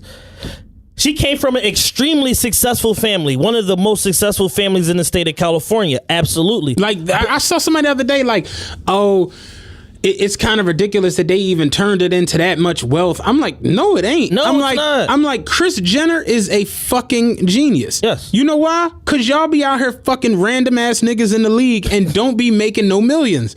It's like she realized, like, yo, my daughter hot. I got another daughter that's hot. I got another daughter that's hot. Bruce weird ass got some kids. They might be hot. We could just turn this into a whole Nubian white queen empire. And they've turned that shit into a couple $1 billion Nubian white queen empire. Yes, and through absolutely. it all, Kim Kardashian is not the CEO of a $1 billion company. Khloe Kardashian isn't. Kourtney Kardashian isn't. Kendall Jenner. Chris ain't the CEO of a $1 billion company. But Kylie had a vision and she did it. That's self-made. Yes. Whether It's just the way it y'all is. like it or not, what we have to do as a society on the whole is stop changing the determination of what something is based on whether we like it or not. Y'all don't like the idea of Kylie Jenner being called a self-made billionaire because y'all around poor people all day and y'all have poor ass conversations and do poor ass shit and go to poor ass places and engage in poor ass dialect. That's the reason why it pains you. It makes your stomach hurt to hear that a millionaire, that somebody who started off with millions is now being called a self-made billionaire. But it's just the facts. Like, nobody gets to that type of level by themselves, man. Perfect example. I know you probably don't know. Taylor might know. Justin Bonomo just won the big 1-for-1 drop, right? Poker player. The big 1-for-1 drop's the biggest tournament they have. It's $1 million buy-in. So every year it fluctuates because who the fuck got a mill to put up for a poker tournament? So like one year it might be 40 people, next year it might be 20, next year it might be 35, whatever. This year it was 27 people that entered into it. Justin Bonomo won. He's now the all-time money leader on the WSOP list, right? He just passed 40 million. So he wins the tournament. It was $10 million for first place, $1 million buy-in. The next day it came out, he had 235 investors from the internet. You know what I'm saying? Like, he put it out there on his Twitter, like, I'm selling steak in my one drop. He got 235 people to put up 90 grand towards his one drop. So he only had to put up 9-10. But it's like, yeah, they put that shit up. He wins the shit, 10 million. So it's like, yo, you get a 110% back on your fucking bread. So it's like, dog, if you put up a couple grand into that, like, Rod hit me like, why didn't we know about that? I'm like, I've seen it on Twitter and just like, you know, it just skipped my fucking mind. But it's like, that's really how it be. S. Van Diari, he's got 3 best friends. S. Van Diari won the first big drop. The first big drop was the biggest one they had. It was like 40, I want to say it was like 48 people entered into it. Yeah. The boy who, you ever seen Cirque du Soleil? Yeah. The dude who started that, he started the tournament. Like, he was the one, because he basically was like, yo, it's called the big 1-for-1 drop because they, for all the, like, basically they take percentage, like 5% off of the money that's put into the pot, and they donate it to, like, fresh water supply in Africa. Okay. So it's like, that's why it's called the big 1-for-1 drop. Big 1 million for the one drop for the water. So he started the tournament. So he basically started calling all his CEO friends, like Kerry Katz, who owns Poker Go. Phil Ivy's always there. Negreanu, Phil Hellmuth didn't play this year, but like big time poker players and like a lot of CEOs and shit will show up for the joint. You know what I'm saying? Do you ever seen the people in the City Year jackets? Yeah. The dude who owns that, he was in it. You know, like, it's all everybody. Filthy rich people. Everybody at the table is a CEO of some shit you got or buy. You know what I'm saying? So S. Van Diari won the first one. The first place was 18 million. So he wins it, $18 million. Like, yo, this is the greatest fucking day ever. And he did the interview after, was like, I'm just so happy to make my friends rich. And they was like, what? Turns out that his 3 best friends all put up $250,000 for him. So they all took 25%. So it's like, yeah, he won 18. Everybody walked off with a quick 4.5. I'm like, Right. whew, that's a good motherfucking night, boy. Yeah. But it's like, yeah, that's really how that should be. Like, people invest money. Yes. And trust me and believe, his homies that fuck around, sit around and got on 24K motherfucking sky dwellers and on yachts. And he Esfandiari was doing, he was the special announcer for the main event this year, and he was talking about one of the players who's like he's like a rich guy, whatever. He's like, yeah, he invited me and all my friends down to Costa Rica and hosted us for 2 weeks. It was beautiful, and I'm just like, must be nice. Must be nice. And I'm like, these motherfuckers is self-made. Like, ain't nobody sitting around like, oh man, you know, I got a handout, because you didn't. You invested your bread. That's what an investment is. You invest money into a fucking property, and you go get a contractor, someone who does flooring, someone who does roofing. Yeah. When it's done, you sell it and you flipped it. You self-made. You ain't do no work on that house. Because the contractor did the fucking work don't mean that it's not my property. It doesn't diminish it. So like, we have a skewed mentality when it comes to just the way life works. Period. Like, if you were like my man, shout out Steve, he was telling me he invested in Apple and Netflix a couple years ago, and he was like, yeah, he put in like $8,000 and wound up getting like close to 30. Steve, haul off and buy a motherfucking Z06, nigga. I'm self-made out this bitch. Like, yeah, it's like, that's how this shit work. It's like, you invest money, you try to find an angle on something that can, you know, some shit that can work, that can yield a win, and then you make it fucking work. All you worried about is the ROI. That's it. Absolutely. So my whole thing is, there's Pepsi and there's Coke. They both super rich institutions of fucking American soft drink companies and institutions of American wealth. You got Pat McGrath, you got Kylie Jenner. You got a black woman, you got a white woman. Both are self-made billionaires because their paths are different and the way they went about it was different doesn't make one either more or less of a self-made billionaire than the other person. And both can exist. Y'all don't have to be so adversarial, putting motherfuckers against each other that ain't against each other, because guess what? Pat McGrath did Kendall Jenner's fucking makeup. So she ain't tripping about the shit, and y'all is. She know her payday coming. Y'all counting other people's pockets, stressing yourselves out, talking about what's what, and y'all don't even know shit. And the biggest thing is that people lack perspective and experience. Y'all haven't had the experience of being a part of nothing that's $50 million a year, let alone $1 billion company. But here's the thing, neither have we. Well, you worked in a corporate, I mean, realistically, I work for a corporate situation that, you know, is billions of dollars in, but it's like, we're not in that, but somehow, the day that all that shit happened, I hit up Ra and you, and I'm just like, am I bugging, or is this shit lit? And Ra like, yo, people are fucking stupid. Ra like, yo, like, straight up and down, you get, if your parents give you $100 million, you have to work to turn that into $1 billion. Because you know how many motherfuckers we seen in the hood get case money and not turn it into jack shit? Somebody that my cousin Mike knew, both his parents died 2 years in a row. His mom died, he got $300K.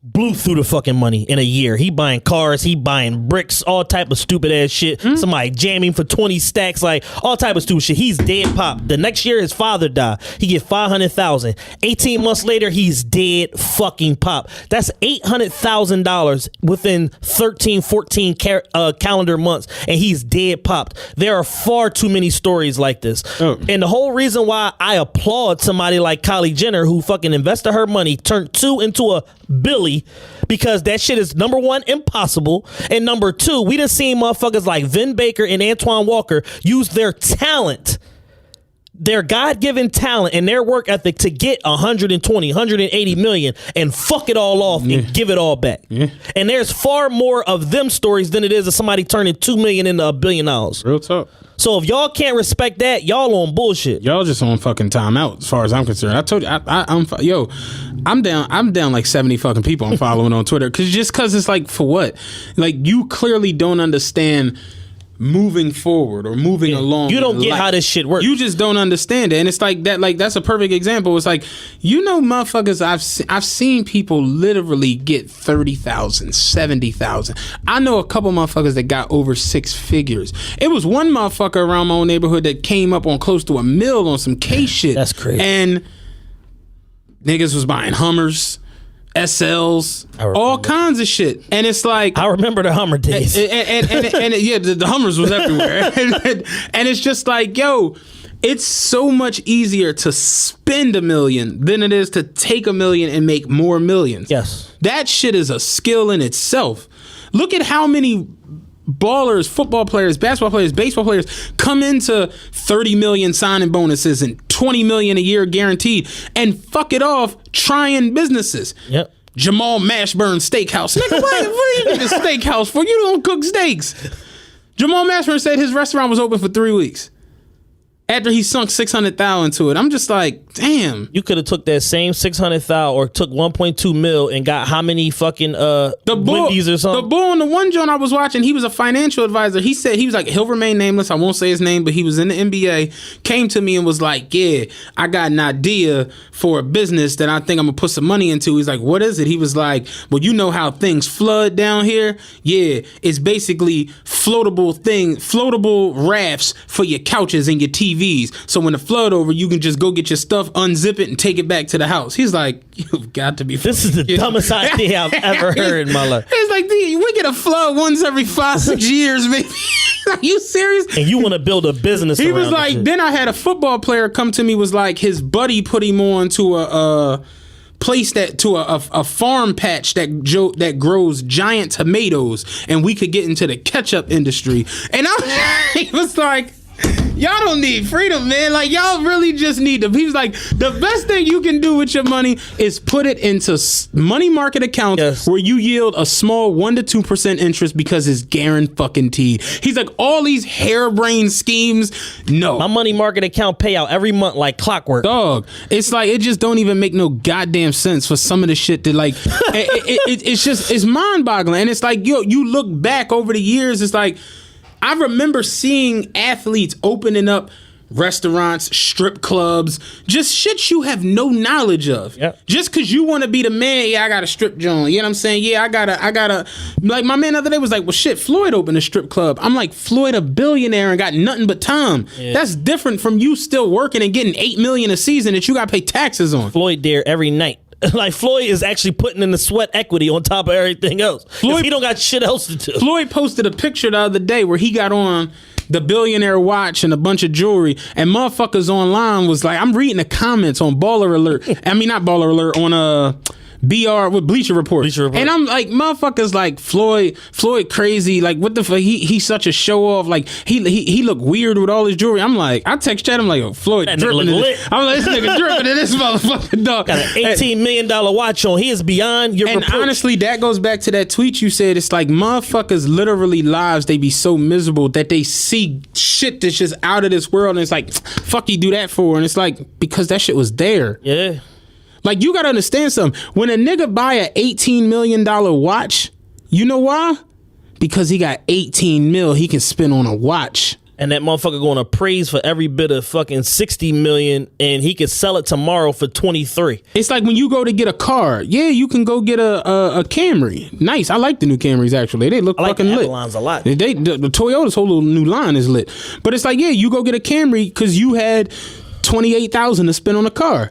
But somebody who got 50 and want to go get a motherfucking, I don't know, give me an SRT Hellcat. It's like, you mad at him because he went, what the fuck he needs 700 horses for? It's like, he needed 700 because the SRT only got 425. You know what I'm saying? Like, what the fuck? It's like, people are just weird when it comes to what other people decide to do and have. People are in such dire straits and have such financial disparity that is driving them crazy. It's driving them nuts. And in places like Philadelphia and Chicago, the economic situation is making making motherfuckers kill people, and in other places where the motherfuckers don't come outside at, it's just forcing them to just go stir crazy, and they just online manifesting all of the bullshit that's going on in their head onto their fucking timelines, and the shit is just whack, and I don't want to be a part of it no more. Yeah, man. Y'all gotta figure something out.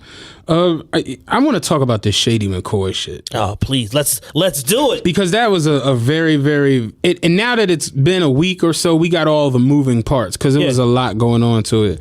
So, story broke about a week ago, a little over maybe 7-8 days, something like that. Yeah.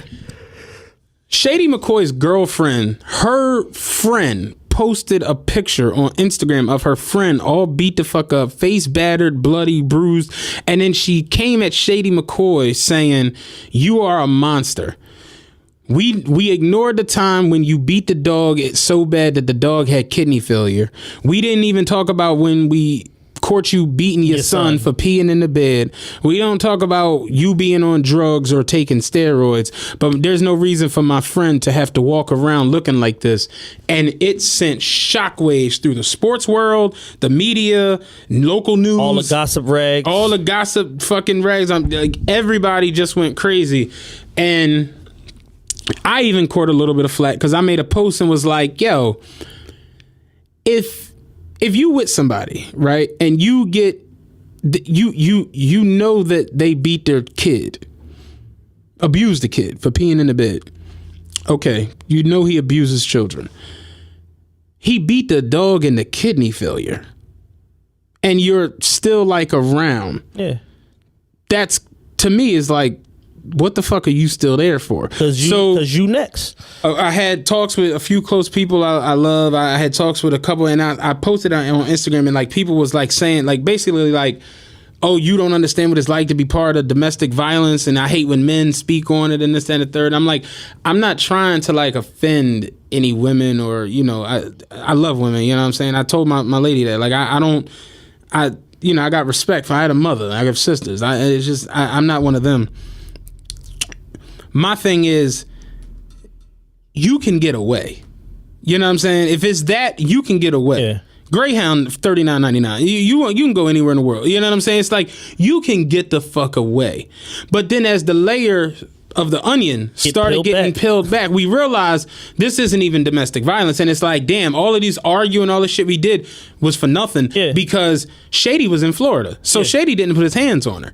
So then you realize that was the friend. That wasn't the girlfriend. Right. That was the friend who made the post. Then you peel back another layer of the onion and realize this bitch is in his house. Squatting. For 4 months. When he told her to get the fuck out the house. The police have been called there on 3 different occasions. Then you peel back another layer of the onion. Did you hear the 911 tapes? No, I didn't. You missed that. Shady McCoy called the cops and was like, listen, the lady is in my house. I don't want to hear. I broke up with her. I want her gone. Listen, I play for the Bills and I don't want any issues. Like, he said that shit on the fucking 911. I play for the Bills and I don't want no issues. I'm putting her stuff outside. I'm leaving. He left the house and was like, can y'all just come and figure this shit out? And then eventually, he just was like, yo, I'm going, and was taking her to court. So it turns out now that the day before the court proceeding, for him getting her out, this is when the robbery, home invasion happens. And the robber allegedly came in and asked for specific shit. The shit that he gave her.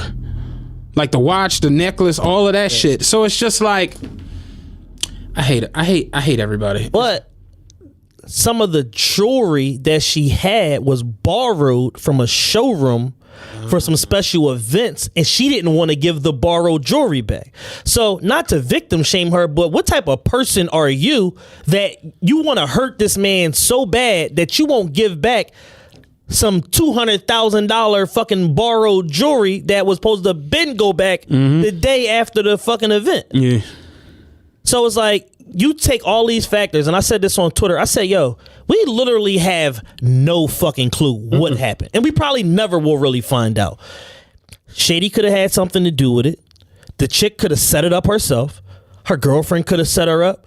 It could have been some guy she was fucking, or it could have just been niggas being niggas and targeting a house in an affluent neighborhood and robbing the motherfucker. Like, there's so many different factors that go into the situation, but I know this: Shady was far removed enough from it to give him plausible deniability. My thing is, when I found out he wasn't there, when I heard the 911 call of him saying, no, like, listen, I play for the Bills, I don't want no issues, I just want her out of my house, and then the fact that they were going to court the next day and he was gonna most likely have her tossed out of that fucking house is like, it's a big ass distraction. It's like when Batman is fighting the fucking Riddler and he throw the smoke bombs and all this shit, and then next thing you know, you can't find the Riddler no more. It's that same sort of shit, because now it's like, yo, damn sis, look like you and your friend orchestrated this shit, because now it's like, all right, well, now instead of talking about the fucking eviction proceedings, now we talking about some home invasion / domestic violence situation, and you might, if you paint him as being involved enough, now you can get a civil suit against him, bounce with 500 to $1 million on a breakup. So now it don't matter that he kicked you out the crib.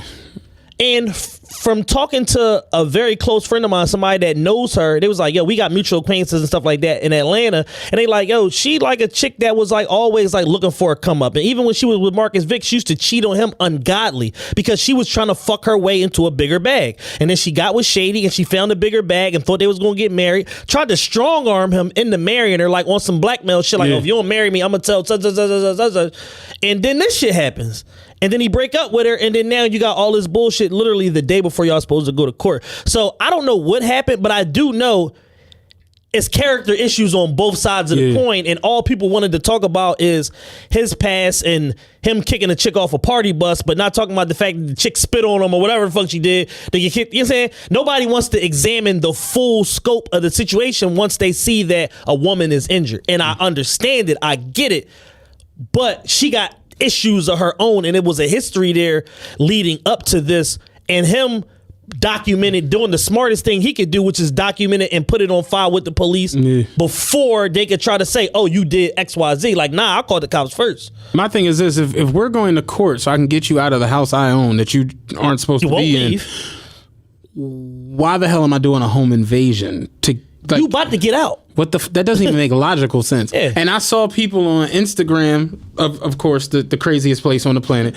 I saw niggas on Instagram literally I'm talking about no criminology degrees, no affiliation with any law enforcement across the country, completely breaking down what happened. And I'm like, you do know y'all don't have diplomas, let alone criminology degrees from any motherfucking institution. You fix mufflers at Midas. It's like, how the fuck did you solve the case in 20 minutes through 3 posts on Instagram? It's like, goddamn, who killed Biggie? You know what I'm saying? And then peeling the layer back some more. This is what people failed to. People see headlines and run with them. They don't read the actual news report or what's attached to it. The initial thing the police said is, we have no reason to believe that he was involved. That was day one. I sent it to you. I'm like, yo, the police said this 20 minutes ago. That was day one.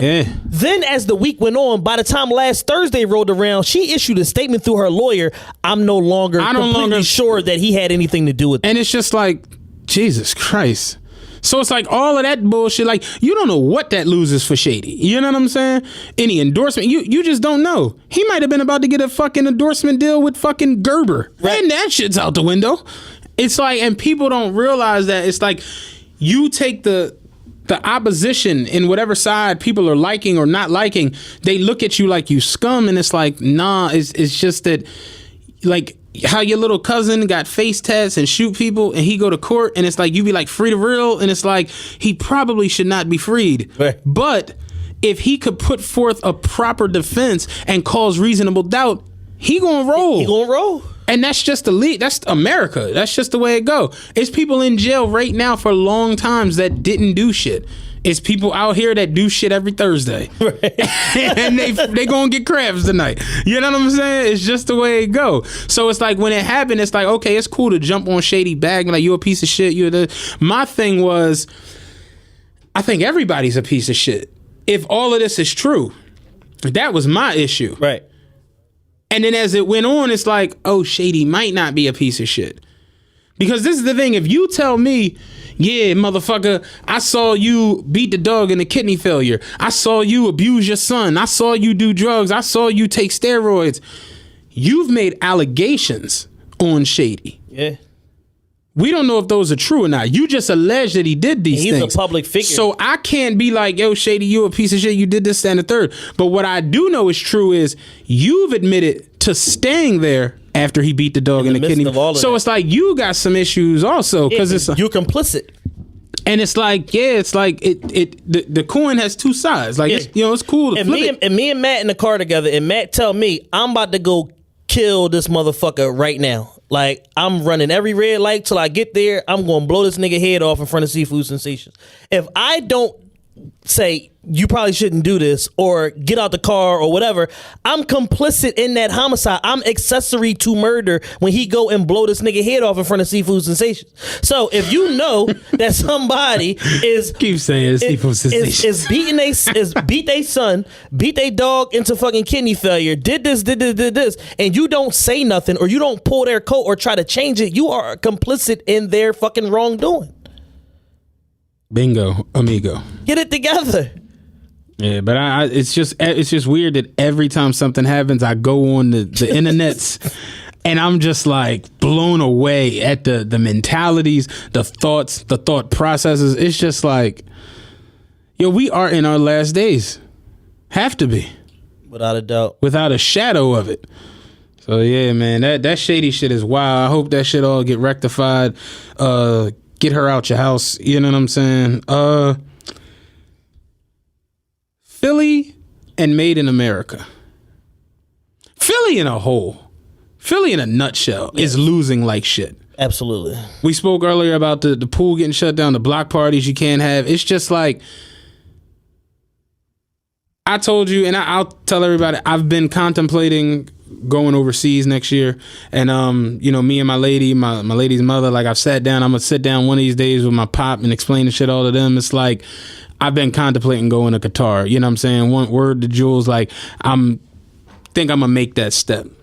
At this point, it's literally, if they tell me no, that's just like, oh, y'all good? All right, cool. Like, but at this point, because I want to see something different. Right. I want my peoples to come and see something different, and I just want to experience different parts of this world. And you know, this whole surgery and everything has kind of just opened my eyes to a lot. You know what I mean? It's like, you know, I'll be frank. Like, I'm literally coming from a situation where I had cardiomyopathy, high blood pressure, pre-diabetic, sleep apnea. Like, I did the test and they was like, yeah, you're not getting enough oxygen when you sleep.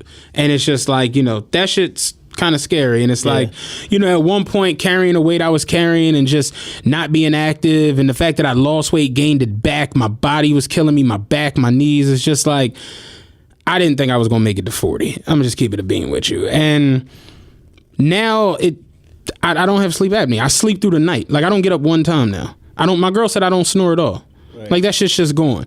I haven't taken blood pressure medicine since the surgery. I went in there yesterday, did my check.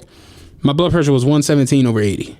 I haven't seen it that, even with the blood pressure medicine, my shit would be like 127 over 84, shit like that. That's just 117 over 80. Blood pressure out the window. My cardiomyopathy out the window. And it's just like, I want to just adventure and see different parts of this world. And it's just, the shit here, it's like every day. We was talking about earlier, there's supposed to be a serial killer loose now in the city, and it's like, that's what we need. Right. And fuck Made in America. You know what I'm saying? Fuck block parties. We need a serial killer. Serial killer in the mix.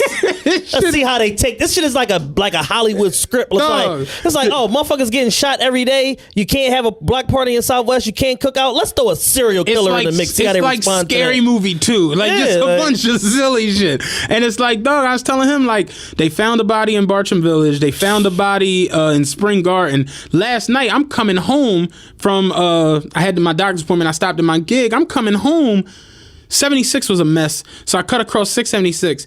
That was still a mess, but I got on 95 going towards South Philly. That was cool. But 95 the whole way, I'm talking the whole 95 north was parking lot. I'm like, the fuck? I get home, body found on I-95 north exit ramp. I'm like, the fuck is a body on the ramp? I'm like, what the fuck is going on right now? And then to top it all off, the biggest festival that brings in probably the most money for any 100 event, M's. that's gone. I'm just like, Philly is fucking up bad, yo. The mayor or somebody that works in the mayor's office, when they was asked for a comment, they said, well, the tourism revenue is up, so it looks like the festival isn't as needed as it once was. And I'm like, yo, do you dumb motherfuckers know how tourism works? Do you know that this festival brings more people here for a specific purpose than anything that y'all do all year? So maybe the fact that the tourism is up is because people are coming here Labor Day weekend for this festival, they have a good time, then they come back because they saw some cool shit or experienced some cool shit as a result of the festival, and then they're coming back other times of the year. Yeah. Dummies. Yeah. It's like y'all could fuck up anything here. Yeah. A good thing, in the words of Jay-Z. Like, I'll fuck up a good thing if you let me. Yeah, it's like when I saw it, I'm like, I when they was like, you know, they were thinking about moving it from the Parkway. I'm like, all right. I mean, I could understand that, you know, because it is a hassle to the people. You figure I drive right through there for work, so it's like, yeah, like the buses be all on fucking angles and shit. I get it. My thing is, where do you put it? What, you gonna pull it next to the hammocks down Delaware Ave? You know what I'm saying? Right. Because now you put that down Delaware Ave. Now, one, it's not a central location. You're gonna send some. You have to Made America, the Parkway. People can walk to the next thing they gonna do. You put that shit in the Northeast, like out there near the Nabisco factory and whatever. Like the fuck that. Uber is gonna be $375 to get the fuck out there. Yeah. So it's like that's the two places I can think of is Northeast, out like Red Lion Road, which doesn't make any fucking sense, or Delaware Ave, which is kind of retarded because it's nothing. Festival Pier is not big enough to house all of them. No, not where we was at for the Roots joint. Hell no. Like, you're tripping. So it's like, I don't know, like where the fuck would it go if it wasn't on the Parkway? Yeah. You know what I mean? And then they literally just got to the point where it was like, all right, well, how about we just end this shit? And Jay-Z was like, he came at the mayor. The mayor said today, though, it was like a misunderstanding. So I don't know if they are going to get it back, if they are going to have it. So who the fuck contacted the people from Rock Nation? That's what the mayor said, that they were in talks with people who weren't as high up as he thought. It's like, y'all over there talking to Bleak. Like, y'all fucking up. You know what I'm saying? like y'all tripping. But he said it was it was all a misunderstanding, so hopefully we can get it all rectified. So we would hope. Yeah, because I mean, I've personally never gone to it, but it seems to be a big deal for the city. You know what I'm saying? So, me, I'm not a festival person. So it's like, you know, maybe one day I'll go. I don't know, but festivals just ain't really my thing. Yeah, I can't do it. It's too grueling. Like I'll go to a concert all day. A festival is just it's another level. Animal. And I want to go to Coachella next year. I just got to figure something out. Coachella's that's the festival of all. That's steroids. I got to figure something out, man. I definitely want to go to. It's right around my birthday usually, so I want to go. I want to go for my birthday. Yeah, I don't know. But I thought when I saw that, I'm just like, Philly really losing, yo. Like, losing bad. Like, we got these videos that won't stop. You know, the motivational speakers are driving us into the toilet. Yo, the motivational speaking game in Philly is the funniest. Do you see any of these people on Instagram? I'm sure he does it. It is the funniest shit out there, yo. And it's just like, yeah, we're really just like, as a city, like just everything involved is like, I don't know about this. You know what I'm saying? So yeah, pretty much. Any of these other topics interest you enough to want to talk about? The Kawhi shit is pretty funny. Oh yeah, you want to go in? Yeah, that shit? Kawhi got traded to the Raptors. Was it yesterday? Yeah, they already got the DeMar jerseys for sale in Qatar. He literally asked to go to LA and they sent the motherfucker to Toronto. They did him dirty. You want to talk about spiteful? Holy shit. I feel bad for DeRozan, honestly, because after the year, he said, did you know about all the shit he was going through this year? No. His wife left him. Oh, shit. Yeah. There's a compilation on YouTube. You ever notice when you would watch Toronto games at home, you would hear a woman counting down the shot clock? That was his wife. She would always do that shit, so he would like know like what the fuck was going on the clock. Like she was like at every fucking game. Yeah. They broke up. His dad has cancer, so when he was on the road, he would fly. Like, say they had a road trip to Milwaukee, he would leave from Milwaukee, go back to be with his dad, and then the next game is in Memphis, he'd fly to Memphis. Then he'd leave from Memphis, go back to be with his dad, and then the next game is in New York, he'd fly to New York. Like, he was going back and forth to be around his pop. So his pop has cancer, his wife left him, and he literally went to Toronto's front office and was like, you know, I built things here. Like, he could have gone to LA a long time, because that's where he's from, you know what I mean? He's from Compton. But it's like, they told him he wasn't going to get traded. And then, you know. It's like you said the other day. It makes Kevin Durant's move much more respectable. I said it, and Rob was like, wow, that takes a lot for you to say that. I'm like, dog, honestly, that's how I feel. It's like, the more and more I watch these sports franchises operate, it's like, when you useful to them, you cool. But if it's like, yo, if we think we could get any upper leverage or any upper hand on anything, you out of here, dog. IT, like, dead as if I'm IT, it's very hard to not punch Danny Ainge in the side of the head. Oh, man. Like, IT went from 30 a game, MVP candidate, about to get a max deal, to a $2 million vet minimum. That's punch you in the face status, dog. Yeah. Like the Celtics went to the Eastern Conference Finals and they got rid of the whole nucleus. They got rid of him. They did Avery Bradley dirt. It's just like, God damn. Like, and that's how that shit. And IT said it the other day with the whole DeRozan. Like, he's like, yo, I told him, like, ain't no love in this shit, dog. Like, and that's why it's like, when you sit back and look at KD as time goes on, I said it the other day, I respect him more and more. And nigga came, he came into the mentions like, no, y'all not about to use this to try to leverage KD to make it seem like that wasn't a bitch move. I'm like, dog, us thinking it's a bitch move is your opinion. Right. These are the facts. Kevin Durant left and went to the Golden State Warriors.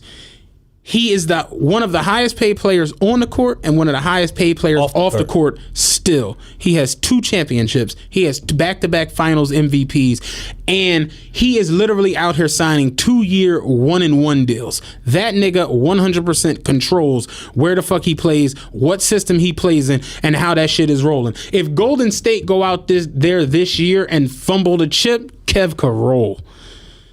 He like a college kid at the foul line. Like, he on a 1-and-1. Like, dead At all times. At all times. So that constantly puts pressure on the front office. We can't be on some bullshit with him. We can't be on some bullshit with him getting to rock anything. Because they thought he was going to leave this year.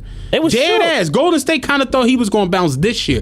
And it's like, yo, he gets sick of this shit next year. He can, like, I'm going to LA with Bron. And he show up in LA, you know what the fuck he going to do? 2 years, $62 million, 1-and-1. Right.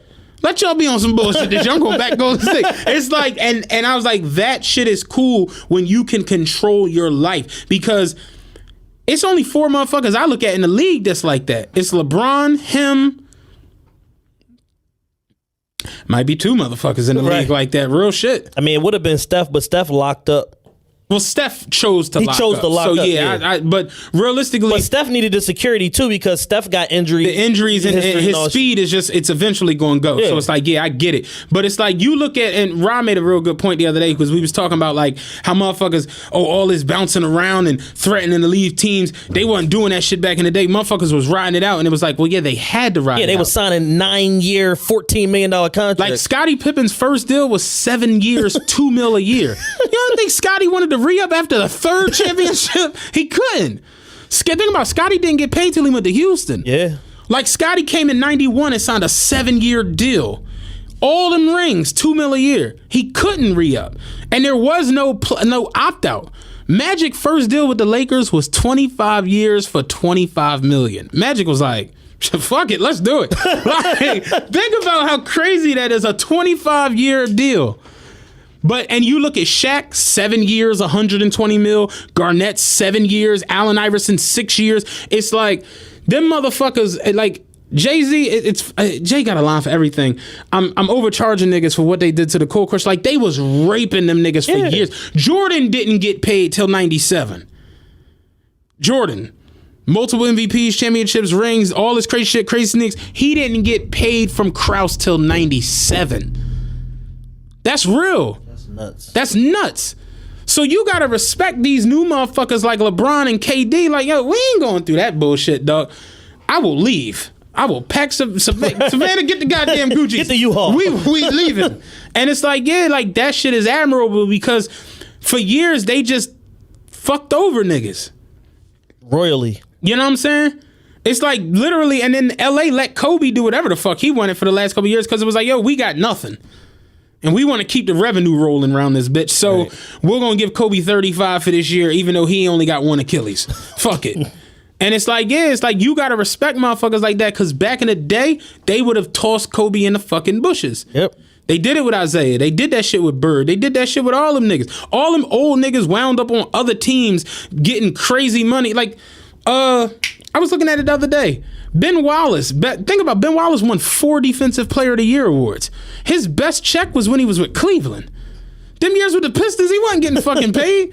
Swatting 1 million shots, all in rebounds, working hard as shit. But when he a fucking Cavalier, he getting fucking paid $15 million a year. And it's like, that's how that shit be. And it's just wild watching this shit go down. So it's like motherfuckers that get mad at KD or LeBron or whatever, but then you see a situation with DeRozan and Kawhi, and you like, these is all-stars, like these are franchise players that both just got kind of done dirty. Like they sent Kawhi to the middle of nowhere where he had to pay all these dumbass, like think about you going from working in Texas to working in Toronto. Whew. Those is way different tax situations. And then DeMar, like you've dedicated your life to this city. You got a friendship with Drake. You hang out with Kyle Lowry's like your brother. You could have bounced free and cleared a couple years ago. You know what I'm saying? You got 3 years, 83 mil left on your contract, but it's like, dog, now you in the middle of Texas where you ain't got no life. You and your wife done broke up. You ain't close to your pot. You know, it's just like, that's a shitty situation. I heard a stat. He's the only like all-star to sign 3 consecutive contracts. Damn, yeah. How about it? Think about all the all-stars they have. They stayed for 2 contracts. Right. Yeah. At most. Yeah, T-Mac got the fuck out of there. T-Mac got out of there early in the game. Deuces. Yeah, shit. Yeah, that's crazy. And it's just like, yeah, like watching, it takes me back to like reality. And I was telling this shit to Rod the other day. Like with me wanting to go overseas, it's like the money and the opportunity just outweighs everything. You know what I'm saying? Yeah. And it's like, perfect example. I was like, you know, I'm gonna try to go over into something because I want to get out of the seat. You know what I'm saying? So I went into the back of my depot. They got like a book with jobs in it, right? I'm B payroll. B payroll is where you like hourly and you get paid every week. You know what I'm saying? Yeah. So I look in the B payroll book and it's jobs like loot porter, motherfuckers cleaning the stations, you know, if you want to go into the mechanic side of things, like all of the hourly shit, pretty much all the shit for us. You know what I'm saying?